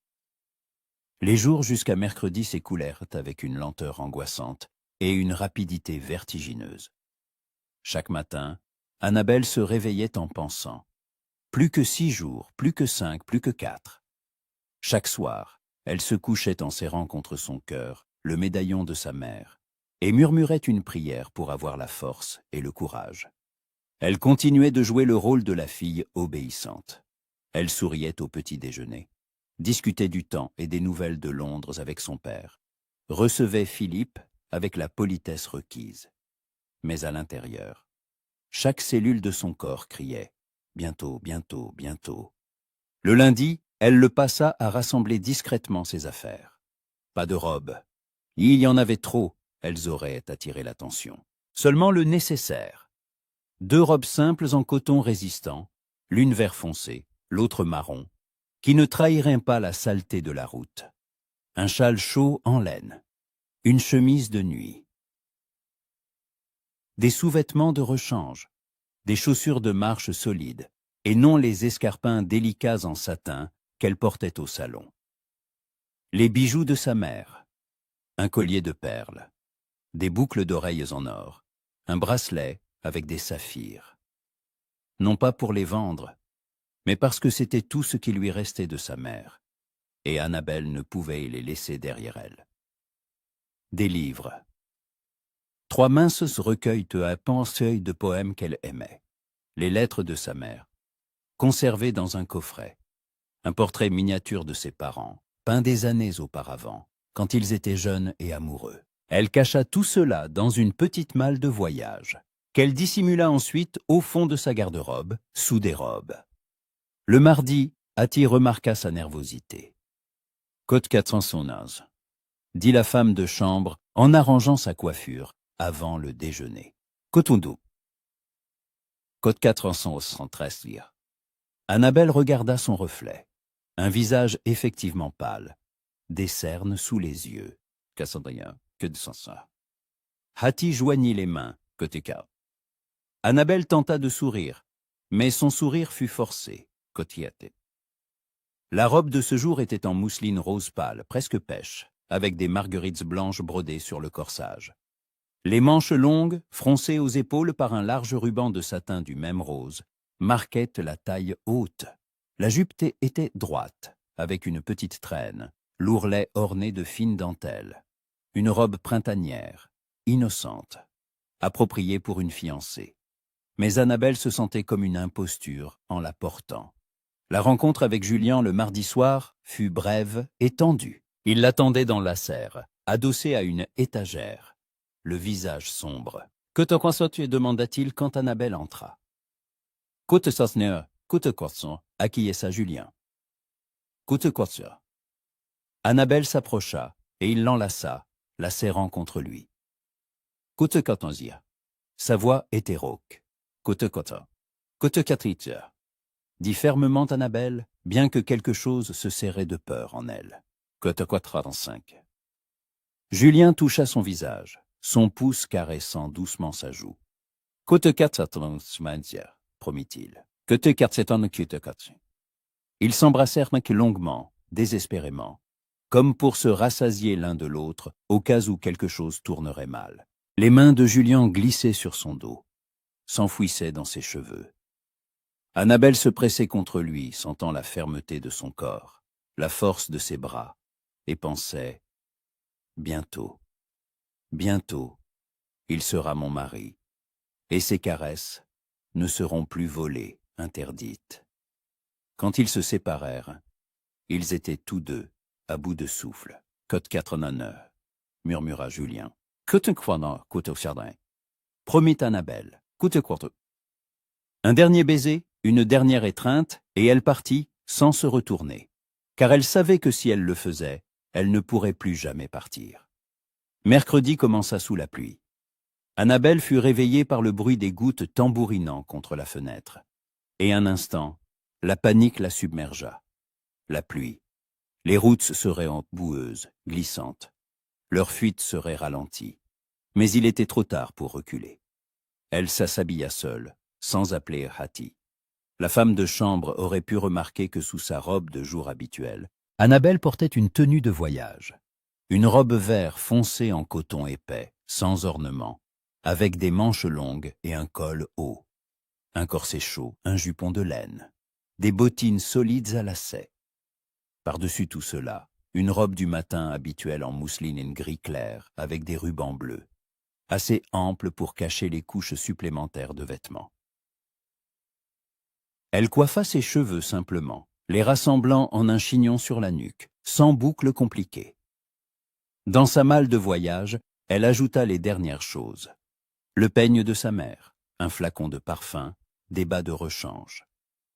Elle descendit pour le petit déjeuner, la malle à la main. Son père était déjà à table, lisant le courrier du matin. « Bonjour, Bella. » Il leva les yeux. « Qu'est-ce que tu as là ?»« Je vais chez Lydia Harper, père. » Annabelle s'efforça de garder une voix naturelle. « Kote-katasa, kote-katai. » Son père fronça les sourcils. « Kote-kansa, kote-knitzerasir. » Annabelle s'assit, se versa du thé avec des mains tremblantes. « Mais j'ai promis à Lydia, nous ne nous sommes pas vus depuis 3 semaines. Je serai de retour à 3 heures. Est-ce que ça ira ?» Sir Walter étudia son visage, et Annabelle pria pour qu'il ne remarque pas sa nervosité. « Coute 501, » dit-il enfin. « Coute 502. Coute 503, ça, » mentit Annabelle. « Coute 564. » Son père hésita, puis acquiesça. « Coute 5, coute 6. » Le mensonge lui brûlait la langue, une promesse qu'elle n'avait pas l'intention de tenir. Mais Annabelle se força à sourire, à boire son thé, à manger un morceau de toast, bien que chaque bouchée lui fût difficile. Enfin, le petit déjeuner se termina. Sir Walter se retira dans sa bibliothèque. Annabelle monta dans sa chambre, enfila un manteau chaud à capuche, prit sa malle. En descendant l'escalier, elle s'arrêta un instant, contemplant le hall. Cette maison avait été son foyer toute sa vie. C'est ici qu'elle était née, qu'elle avait grandi, qu'elle avait appris à marcher sur ce sol de marbre, à glisser sur la rampe de cet escalier. C'est ici que sa mère avait vécu, que les souvenirs étaient conservés. Elle quittait tout cela, pour toujours. Annabelle cligna des yeux pour chasser les larmes et sortit sur le perron, où la voiture l'attendait. « Bonjour, Miss Annabelle. » Le vieux cocher Thomas l'aida à monter.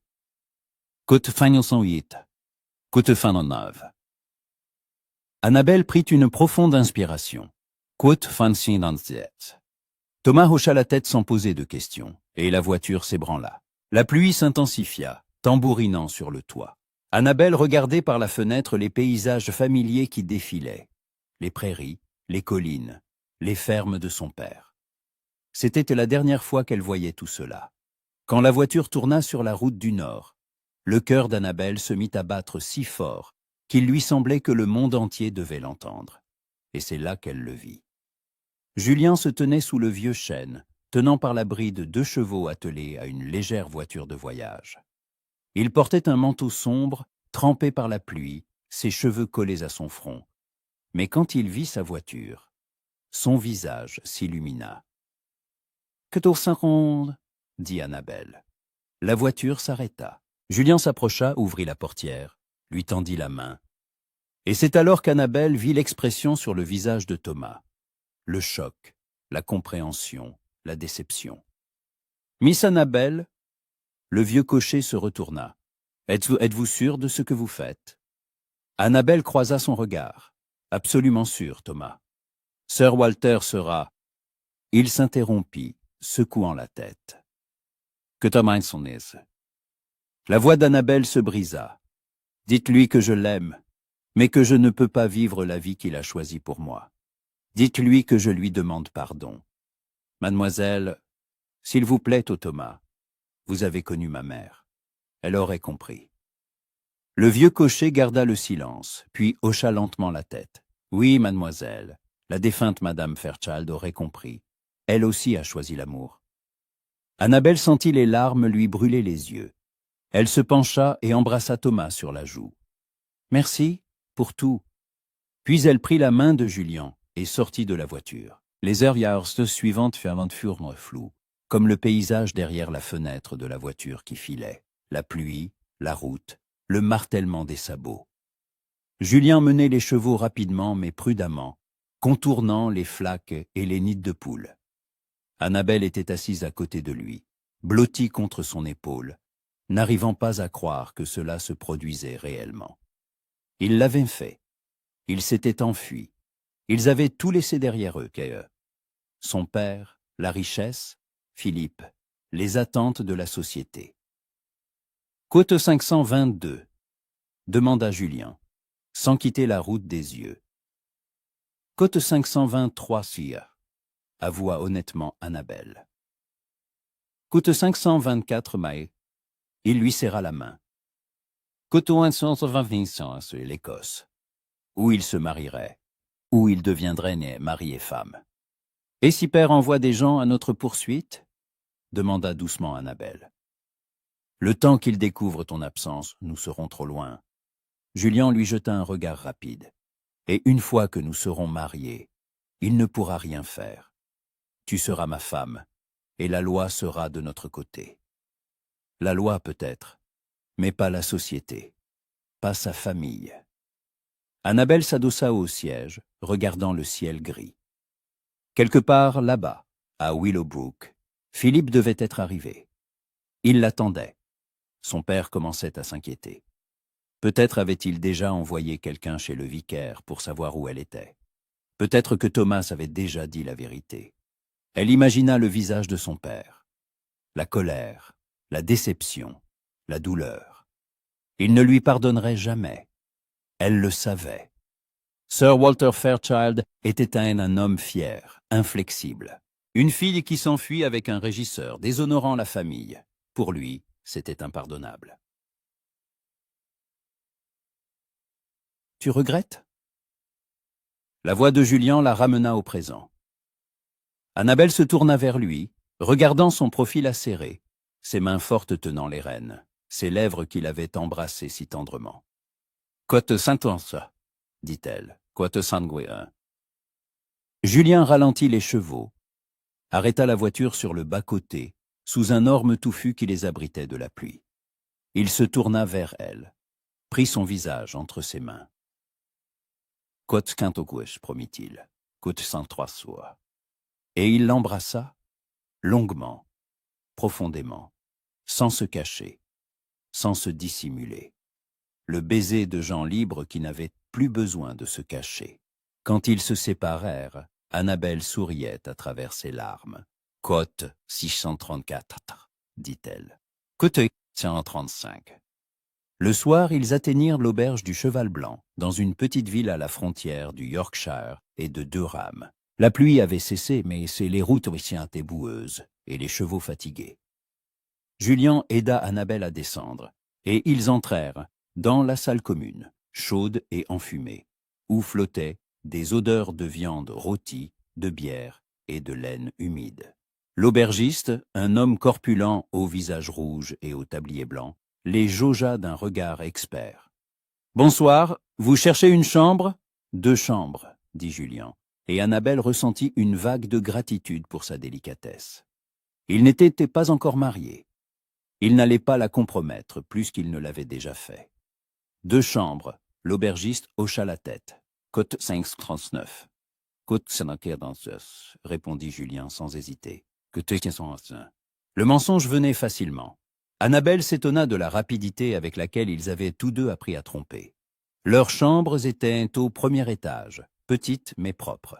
Annabelle resta dans la sienne, retira son manteau trempé, s'assit sur le lit étroit, et ce n'est qu'alors qu'elle se permit de trembler. Qu'avait-elle fait? Elle s'était enfuie de chez elle, avait abandonné son père, ruiné sa réputation. Pourquoi? Pour l'amour. Mais l'amour suffisait-il à compenser tout ce qu'elle avait perdu? On frappa à la porte. Coutainement la voix de Julien. Annabelle ouvrit et il entra, tenant un plateau avec de la nourriture, du pain, du fromage, du poulet rôti, une chope de bière. « Que tu compteras ?» dit-il en posant le plateau sur une petite table. « Que tu inquiètes ?» Annabelle n'avait pas faim, mais elle se força à prendre un morceau de pain. Julien s'assit en face d'elle, l'observant avec inquiétude. « Côte dit-il doucement. « Côte 546, côte 547. » Annabelle posa le pain. « Côte 548. Côte 549. » Julien tendit la main par-dessus la table et elle la prit. « Côte 551. » Annabelle le regarda, cet homme noble et honnête, prêt à se sacrifier pour elle. « Côte 551, » dit-elle fermement. Côte 5, Julien porta sa main à ses lèvres, lui baisa les phalanges. « Côte encore, » murmura-t-il en côte 5, Annabelle sourit. « Côte 5. » Ils restèrent ainsi longtemps, se tenant la main, jusqu'à ce que les bougies commencent à fondre et que la fatigue l'emporte. Julien se retira dans sa chambre après un baiser d'adieu tendre, presque chaste. « Bonne nuit, mon amour, » murmura-t-il. « Demain, notre vraie vie commence. » Annabelle se coucha dans le lit étroit, tirant la couverture jusqu'à son menton, et écouta les bruits de l'auberge, les rires en bas, le craquement du plancher, la pluie qui avait recommencé à tomber. Quelque part loin, à Willowbrook, dans un immense lit à baldaquin, elle aurait dû dormir en ce moment.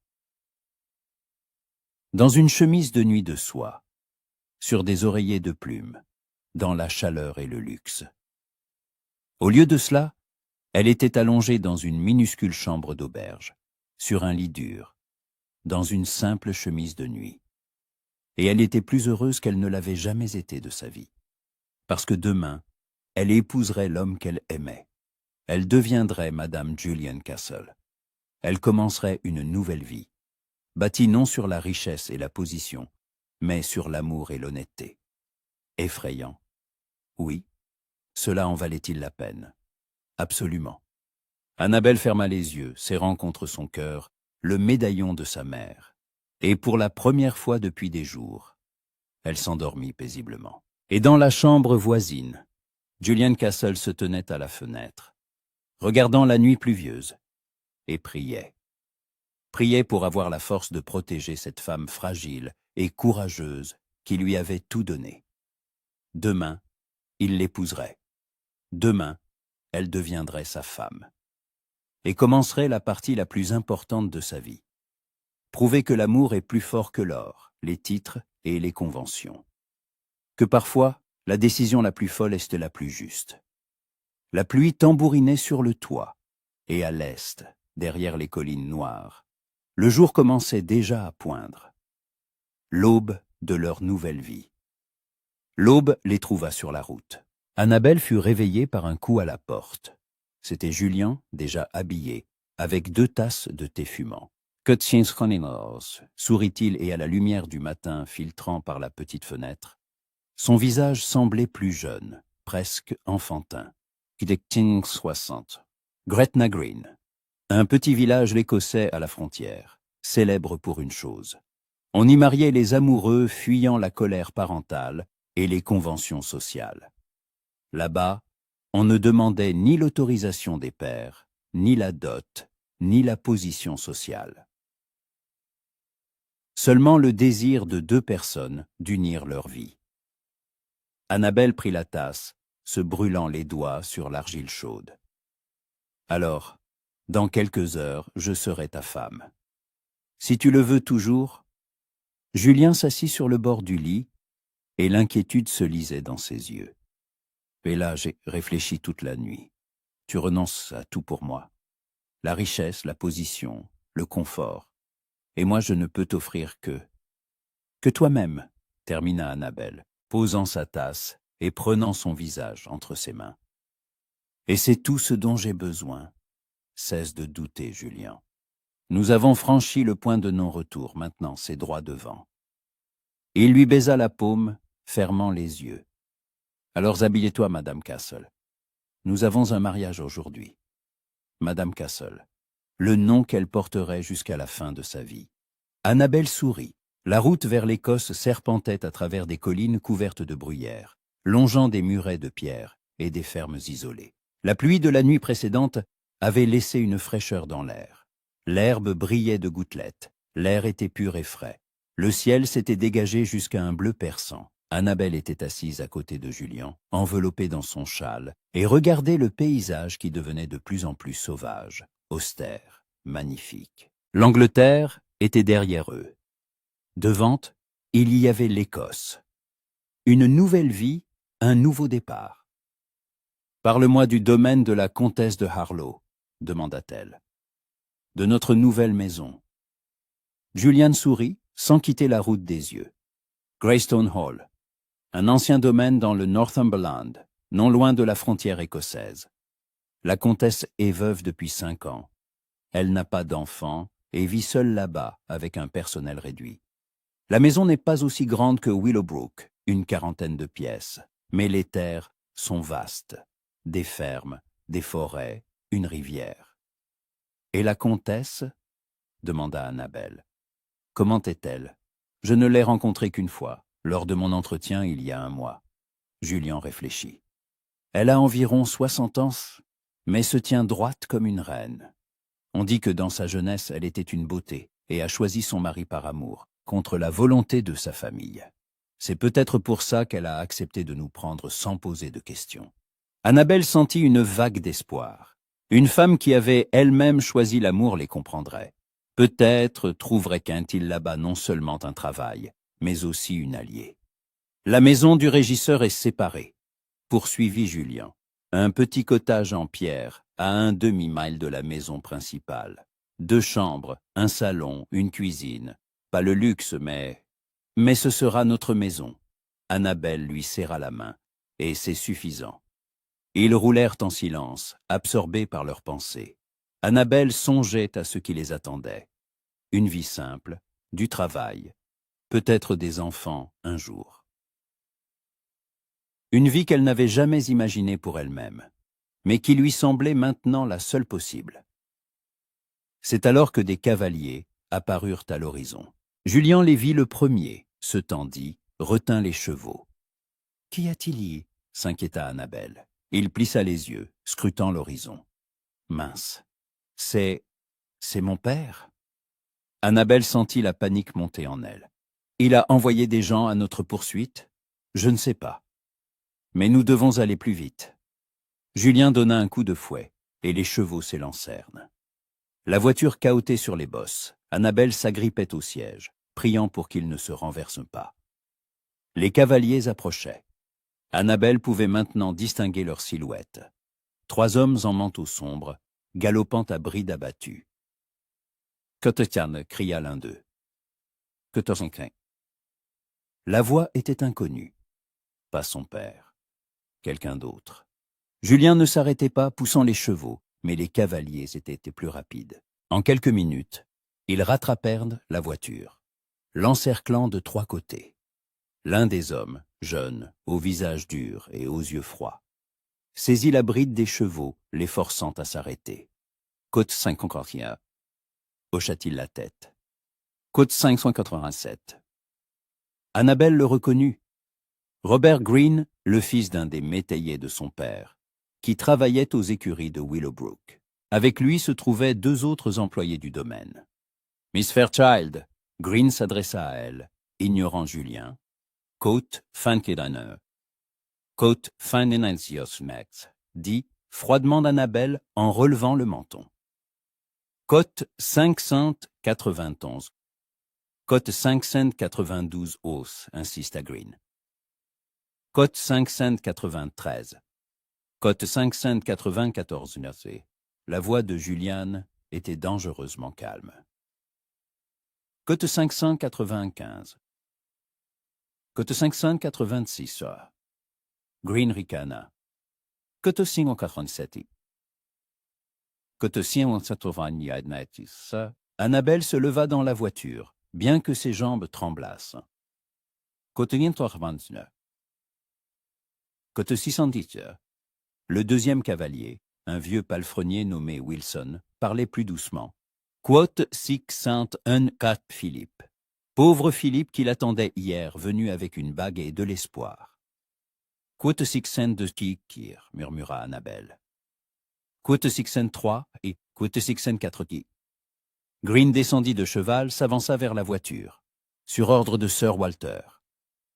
Julien se plaça instantanément entre lui et Annabelle, un court fouet à la main. Un pas de plus, et vous le regretterez. Vous nous menacez? Ricana Greene. Nous sommes 3, vous êtes seul.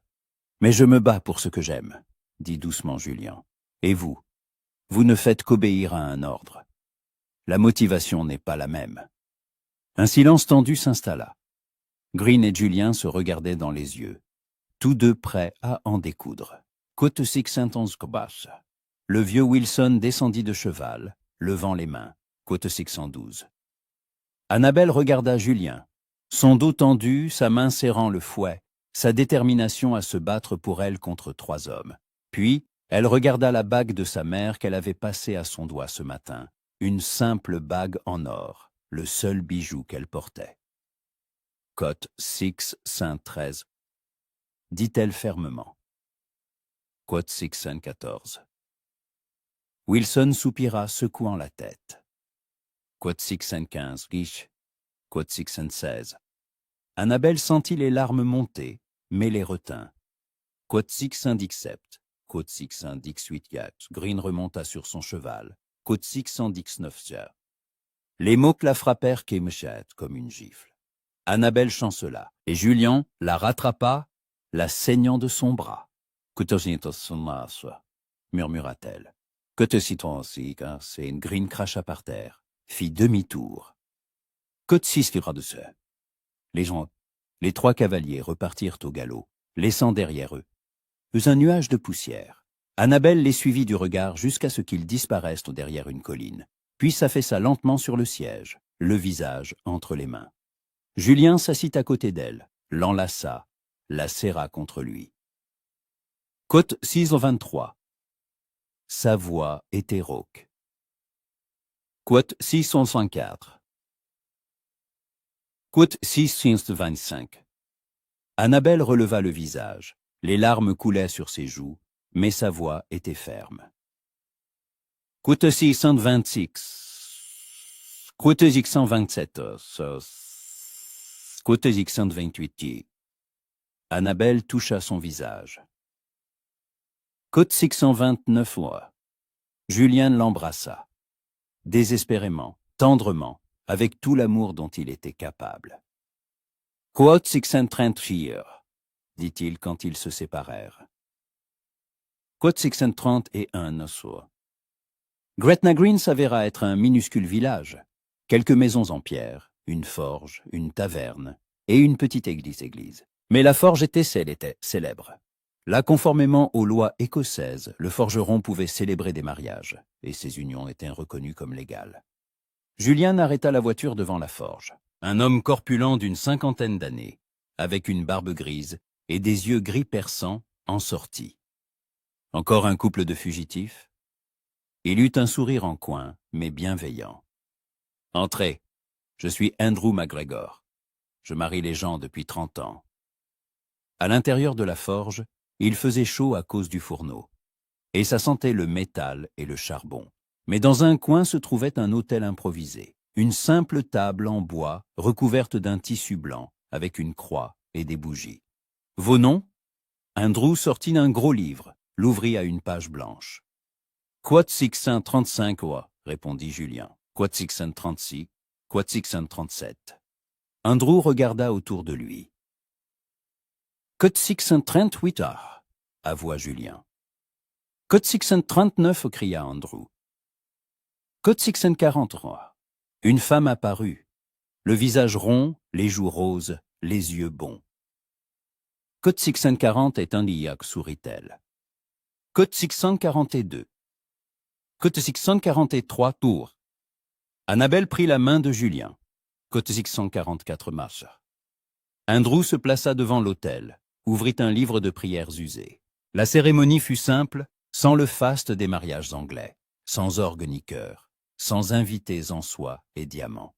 Seulement eux deux, le forgeron, sa femme et les mots qui l'y tiennent et leur vie. Julian Castle. La voix d'Andrew était solennelle. Que te kakiton que te sire. La voix de Julian ne trembla pas, que te sirti. Annabelle regarda Julian. Ses yeux bleus pleins d'amour, son visage fort, ses mains qui la tiendraient toute sa vie.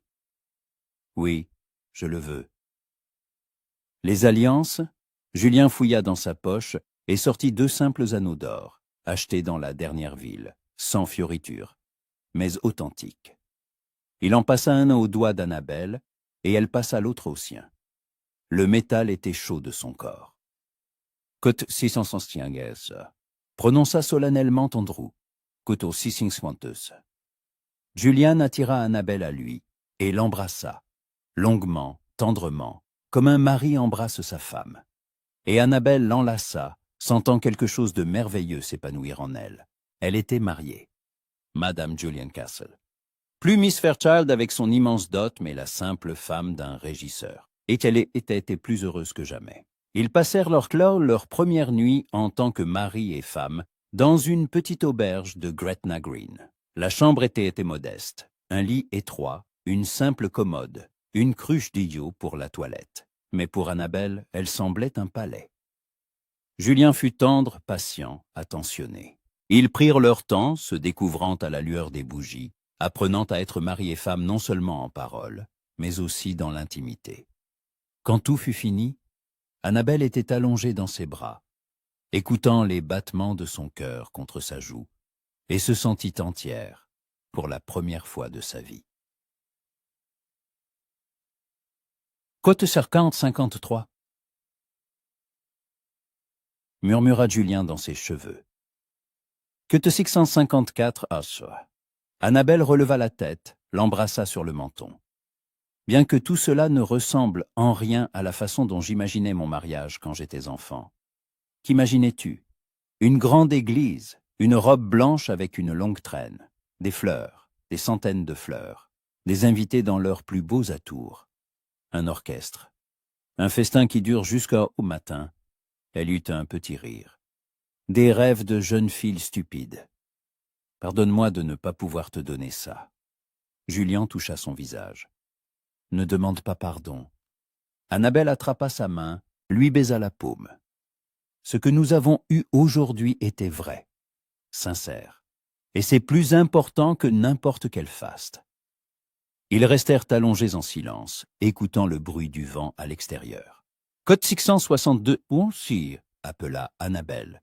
Code 663, code 664 bâche, l'interrompit Julien. Matishai Natsunengi. Pour la première fois de ma vie, je me réveille avec de l'espoir, et non avec un vide. Et cela vaut tous les problèmes du monde. Annabelle se serra plus fort contre lui, enfouissant son visage dans son épaule.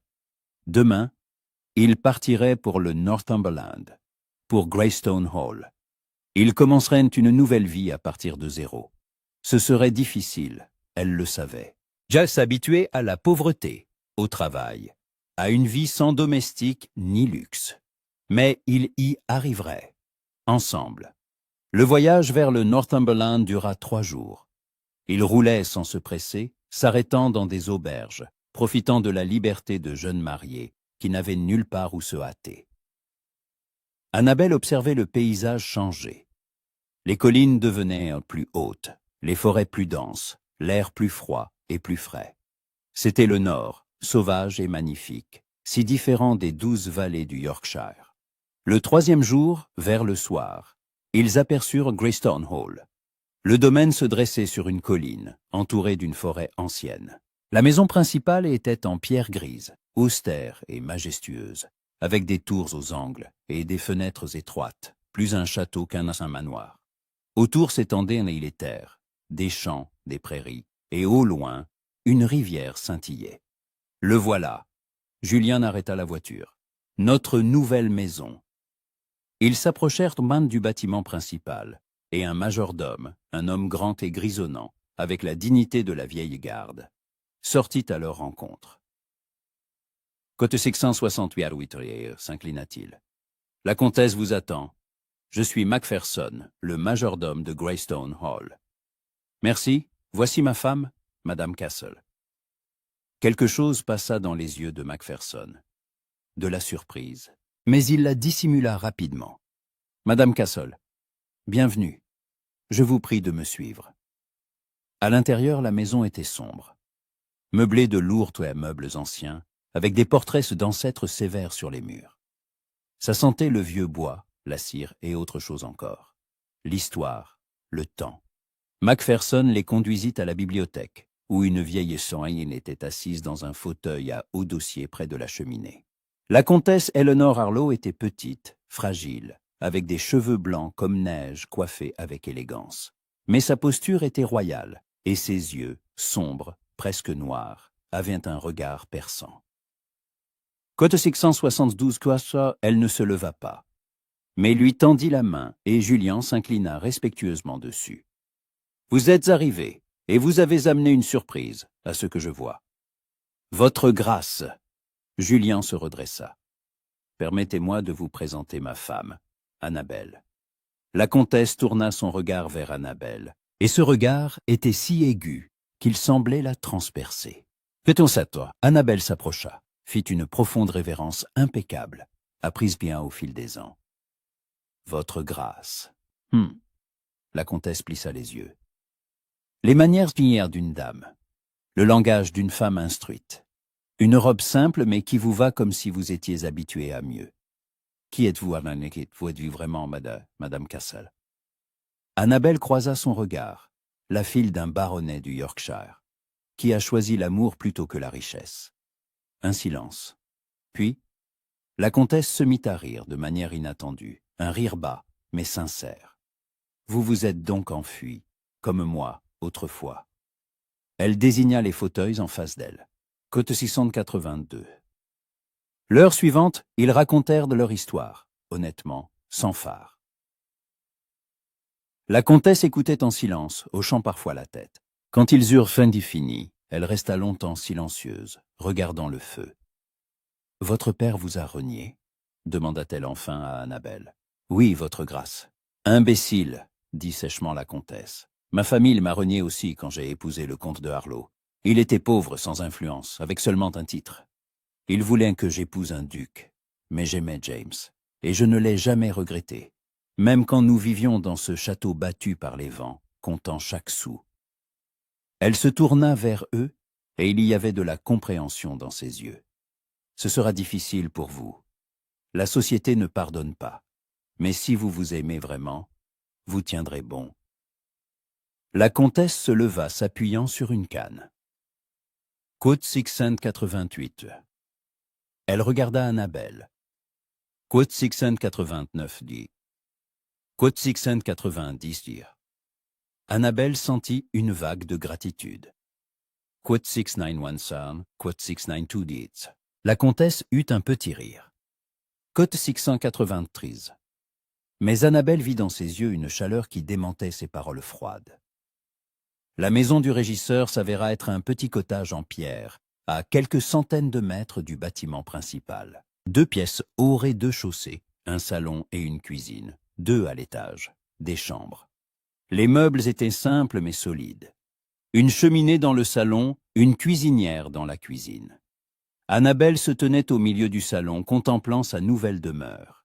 Si différente des vastes salles de Willowbrook, des meubles luxueux, de l'armée de domestiques prêts à satisfaire le moindre de ses caprices. « Qu'en penses-tu » demanda prudemment Julien. Annabelle se tourna vers lui, et le sourire qui illumina son visage était sincère. « Je pense que c'est la plus belle maison que j'aie jamais vue, parce que c'est notre maison. » Julien la prit dans ses bras, la fit tourner en riant. « Alors bienvenue chez toi, Madame Castle. » Cette nuit-là, ils dormirent dans le lit étroit, sous une simple couverture de laine, écoutant le vent hurler dans la cheminée. Annabelle était allongée dans les bras de son mari, pensant au chemin qu'il avait mené ici. Il y a 1 mois, elle était Miss Fairchild, une riche héritière dont la vie était tracée d'avance. Maintenant, elle était Madame Castle, la femme d'un régisseur sans un sou en poche, à l'exception de quelques bijoux de sa mère. Avait-elle perdu quelque chose? Oui, son père, la richesse, sa position, le confort. Mais elle avait gagné plus. L'amour, la liberté, le droit de vivre sa propre vie. Et quand Julien l'embrassa sur le front en murmurant « Bonne nuit, mon amour », Annabelle sut qu'elle avait fait le bon choix. Des difficultés les attendaient. S'y habituer à une nouvelle vie, peut-être la froideur des voisins qui apprendraient le scandale. Un travail qu'elle n'avait jamais fait. La pauvreté qu'elle n'avait jamais connue. Mais ils traverseraient tout cela ensemble. Et c'était ça, décida Annabelle en s'endormant dans la chaleur de ses bras.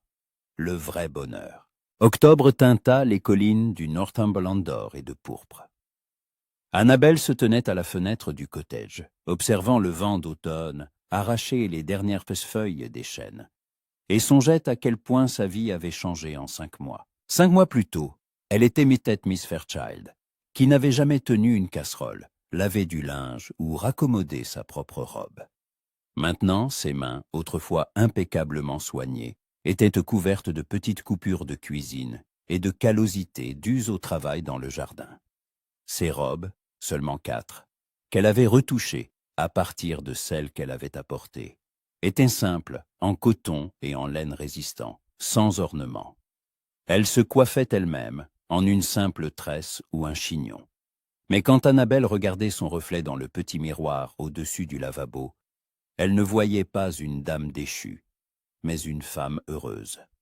Parce que chaque matin, elle se réveillait dans les bras de l'homme qu'elle aimait. Chaque soir, il s'asseyait calmement près du feu, se lisant des livres à voix haute, ou profitant simplement du silence et de leur proximité. Chaque jour était rempli de joie simple. Le pain frais qu'elle avait appris à faire, le sourire de Julien quand il revenait des fermes, les promenades dans la forêt d'automne, à la recherche de champignons et de noix. La vie était dure. Mais elle était réelle. Bella. La voix de Julien venait d'en bas, Côte 49. Annabelle sourit en descendant le petit escalier. Julien était près de la cuisinière, une vision qui lui semblait encore surprenante. Un duc de son ancien monde ne se serait jamais approché d'une cuisine. Mais Julien n'avait pas honte d'aider sa femme. Il avait appris à cuisiner des plats simples, à allumer le four, même à laver ses propres chemises. « Du porridge », dit-il en posant 2 assiettes sur la table, avec le miel que la comtesse a envoyé, et des pommes de notre jardin. Notre jardin, un petit lopin de terre derrière le cottage, où poussaient des pommiers, des groseilliers et des rangées de légumes. Annabelle s'en occupait elle-même, et la fierté qu'elle ressentait en récoltant ses propres produits était plus forte que n'importe quel compliment reçu lors d'un bal. Ils mangèrent en silence, puis Julien prit sa main par-dessus la table. « Aujourd'hui, la comtesse veut te voir après-midi. Elle a dit que c'était important. Sais-tu de quoi il s'agit? » Non, mais elle était agitée. Autant que la comtesse de Harlow peut l'être. Il y eut un petit rire. Au fil des mois, la comtesse était devenue presque comme une famille pour eux. Elle avait engagé Annabelle comme dame de compagnie, officiellement avec un salaire de 20 livres par an. Annabelle lui faisait la lecture, l'aidait avec sa correspondance, lui tenait compagnie pour le thé. Mais surtout, elle parlait. De la vie, de l'amour, du prix des choix. La comtesse Éléanore racontait son propre mariage, comment elle s'était enfuie avec un comte sans fortune, comment sa famille l'avait reniée, comment ils avaient vécu dans la misère les premières années, mais avaient été heureux. Comment le comte était mort 10 ans plus tôt, la laissant seule dans cette grande maison avec ses souvenirs. « Tu me rappelles la jeune femme que j'étais » disait-elle à Annabelle. La même obstination, la même foi que l'amour est plus important que l'or. « Avez-vous déjà regretté » demanda un jour Annabelle. « Mon choix ? Jamais !» La comtesse secoua la tête. « De ne pas m'être réconciliée avec ma famille, avant leur mort, chaque jour. » Ces mots s'étaient été gravés dans le cœur d'Annabelle. Elle avait écrit 2 fois à son père, de longues lettres où elle expliquait, demandait de la compréhension, espérait le pardon. Aucune réponse. Sir Walter restait silencieux, comme si sa fille était réellement morte pour lui. Ce silence lui faisait plus mal que n'importe quel mot de colère. Après le petit déjeuner, Julien partit pour les fermes. L'automne était une période de travail intense. Annabelle rangea la vaisselle, balaya le sol, mit le pain à lever. Un travail simple et monotone qui lui aurait paru humiliant autrefois, mais qui lui apportait maintenant une étrange satisfaction.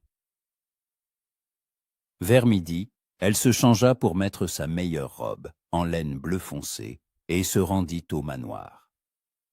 La comtesse l'attendait dans le petit salon. Sur la table reposait une lettre, avec un sceau qu'elle aurait reconnu n'importe où, le sceau des Fairchild. Son cœur se serra. Code 710. Code 711. La comtesse prit l'enveloppe. De Monsieur Philippe d'Anvers, elle m'est adressée, mais elle te concerne. Philippe.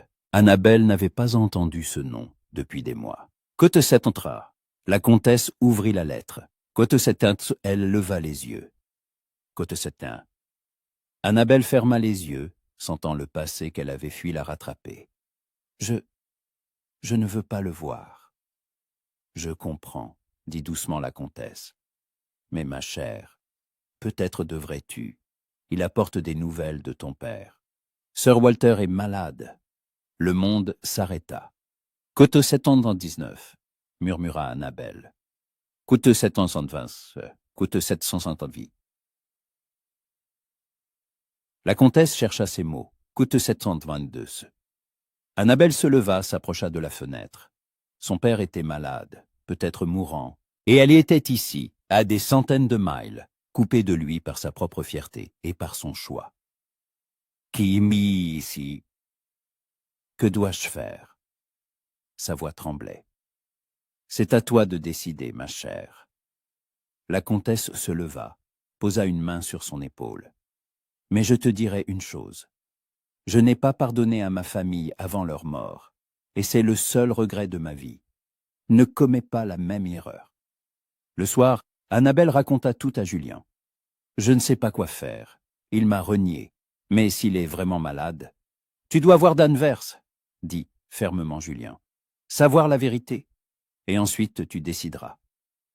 N'as-tu pas peur? Annabelle le regarda. Que je le revoie, et que mon ancienne vie me rappelle. Julien toucha son visage. J'ai peur de te perdre chaque jour, avoua-t-il. Peur qu'un jour tu te réveilles et que tu réalises que tu as choisi la pauvreté au lieu de la richesse. Que tu me regrettes. Jamais. Annabelle prit son visage entre ses mains. Julien, je dois te dire quelque chose. Je voulais attendre, être sûr, mais je suis enceinte. Un silence. Julien la dévisagea incrédule. Enceinte? Répéta-t-il. Nous, un enfant? Oui? Annabelle sourit à travers ses larmes. Je l'ai remarqué il y a un mois. Je voulais être sûr avant de le dire. Mais maintenant, il n'y a plus de doute. Au printemps, nous aurons un enfant.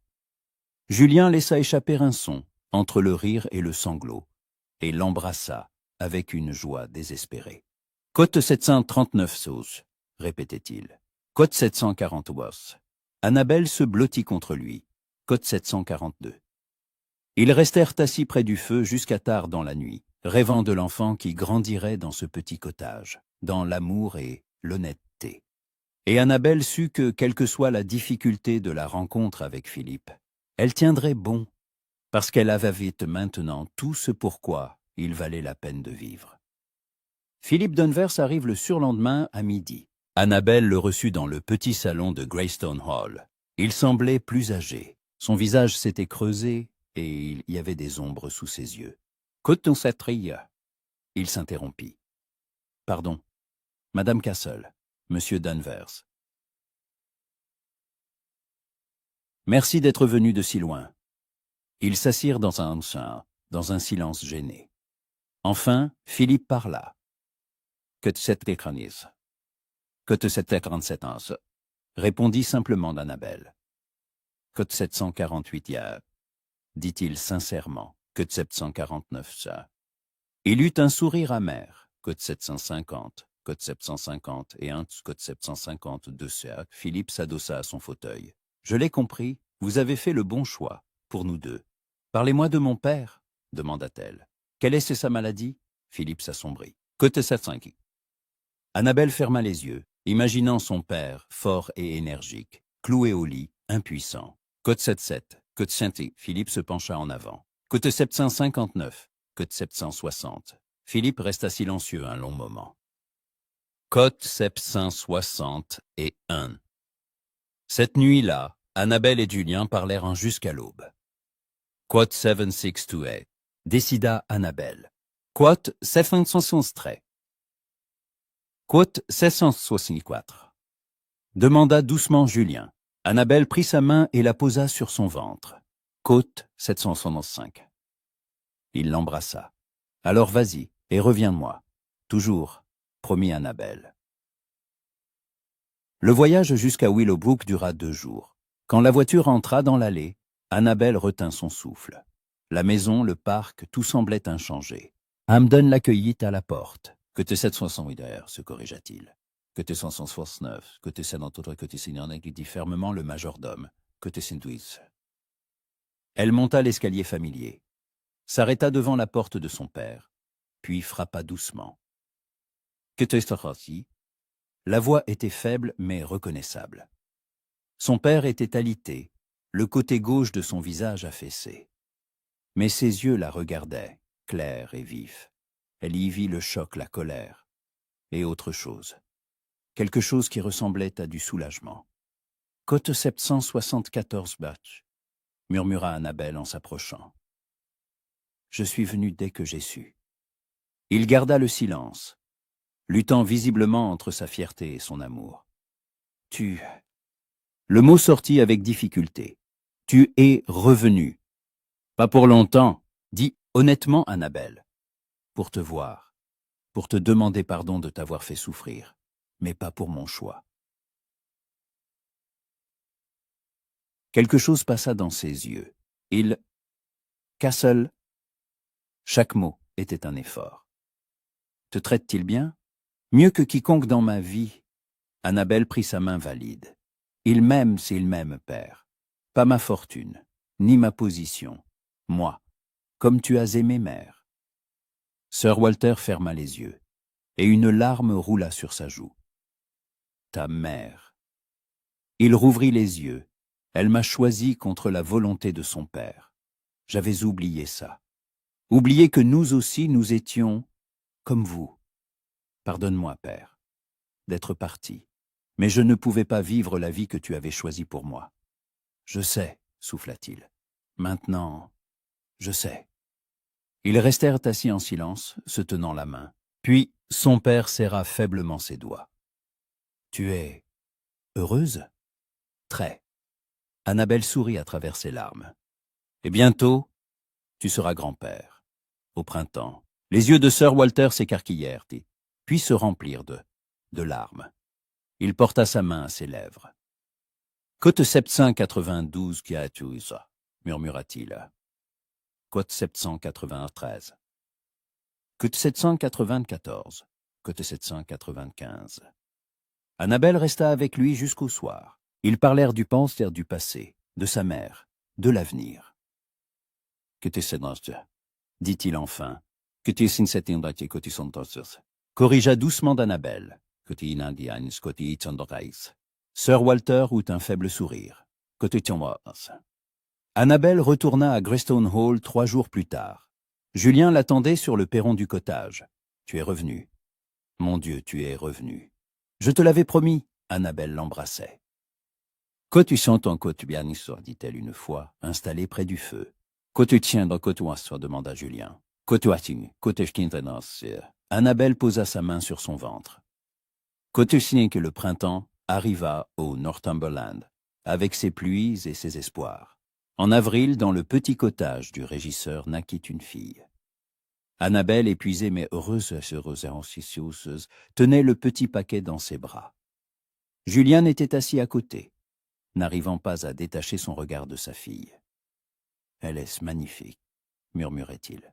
« Parfaite, comme toi. »« Appelons-la Eleanor, » dit Annabelle, « en l'honneur de la comtesse. Elle a été presque une mère pour nous. » Eleanor Castle, sourit Julien, un nom magnifique. 1 mois plus tard, ils se rendirent à Willowbrook. Sir Walter était toujours dans son fauteuil roulant, mais quand ils lui présentèrent sa petite fille, son visage s'illumina. Il tenait la minuscule Eleanor dans son bras valide, et des larmes coulaient sur ses joues. « Cotostiton-Satnoir » articula-t-il difficilement. « Cotouet » Annabelle et Julien échangèrent un regard. Ce n'était pas un pardon complet, mais c'était un début. Un pont entre le passé et le présent, entre la fierté et l'amour. Sir Walter réintégra Annabelle dans son testament, non comme unique héritière, mais assez pour assurer une dot et une éducation à sa petite-fille. Il ne devint jamais proche de Julien, mais il le respectait. Pour avoir rendu sa fille heureuse, les années passèrent. Annabelle et Julien vécurent dans leur petit cottage, élevant Eleanor, puis un fils, James, né 2 ans plus tard. Julien devint l'un des meilleurs régisseurs du Northumberland. Annabelle tenait sa modeste maison, aidait son mari, élevait ses enfants, s'occupait de son jardin. Leur vie n'était pas luxueuse. Ils portaient des vêtements simples, économisaient chaque sou, travaillaient de l'aube au crépuscule. Mais le soir, assis près du feu, les enfants dormant à l'étage, Annabelle savait qu'elle avait fait le bon choix, car l'amour qu'elle avait trouvé valait plus que toutes les richesses, car la vie qu'elle avait construite était la sienne. Car lorsque Julien la regardait comme si elle était son monde, Annabelle se sentait plus riche que n'importe quelle duchesse. Et bien des années plus tard, alors qu'elle était allongée dans ce même lit étroit, vieille, et les cheveux gris, entourée de ses enfants et petits-enfants, Julien lui tenait la main et murmurait. Côte 819. Et Annabelle, Madame Castle, anciennement Miss Fairchild, souriait et répondait en murmurant. Ainsi se termina l'histoire de la jeune fille, qui choisit l'amour plutôt que la richesse, la liberté, plutôt qu'une cage dorée. Et elle vécut heureuse jusqu'à la fin de ses jours, parce que le bonheur ne se mesure pas en argent. Il se mesure en amour.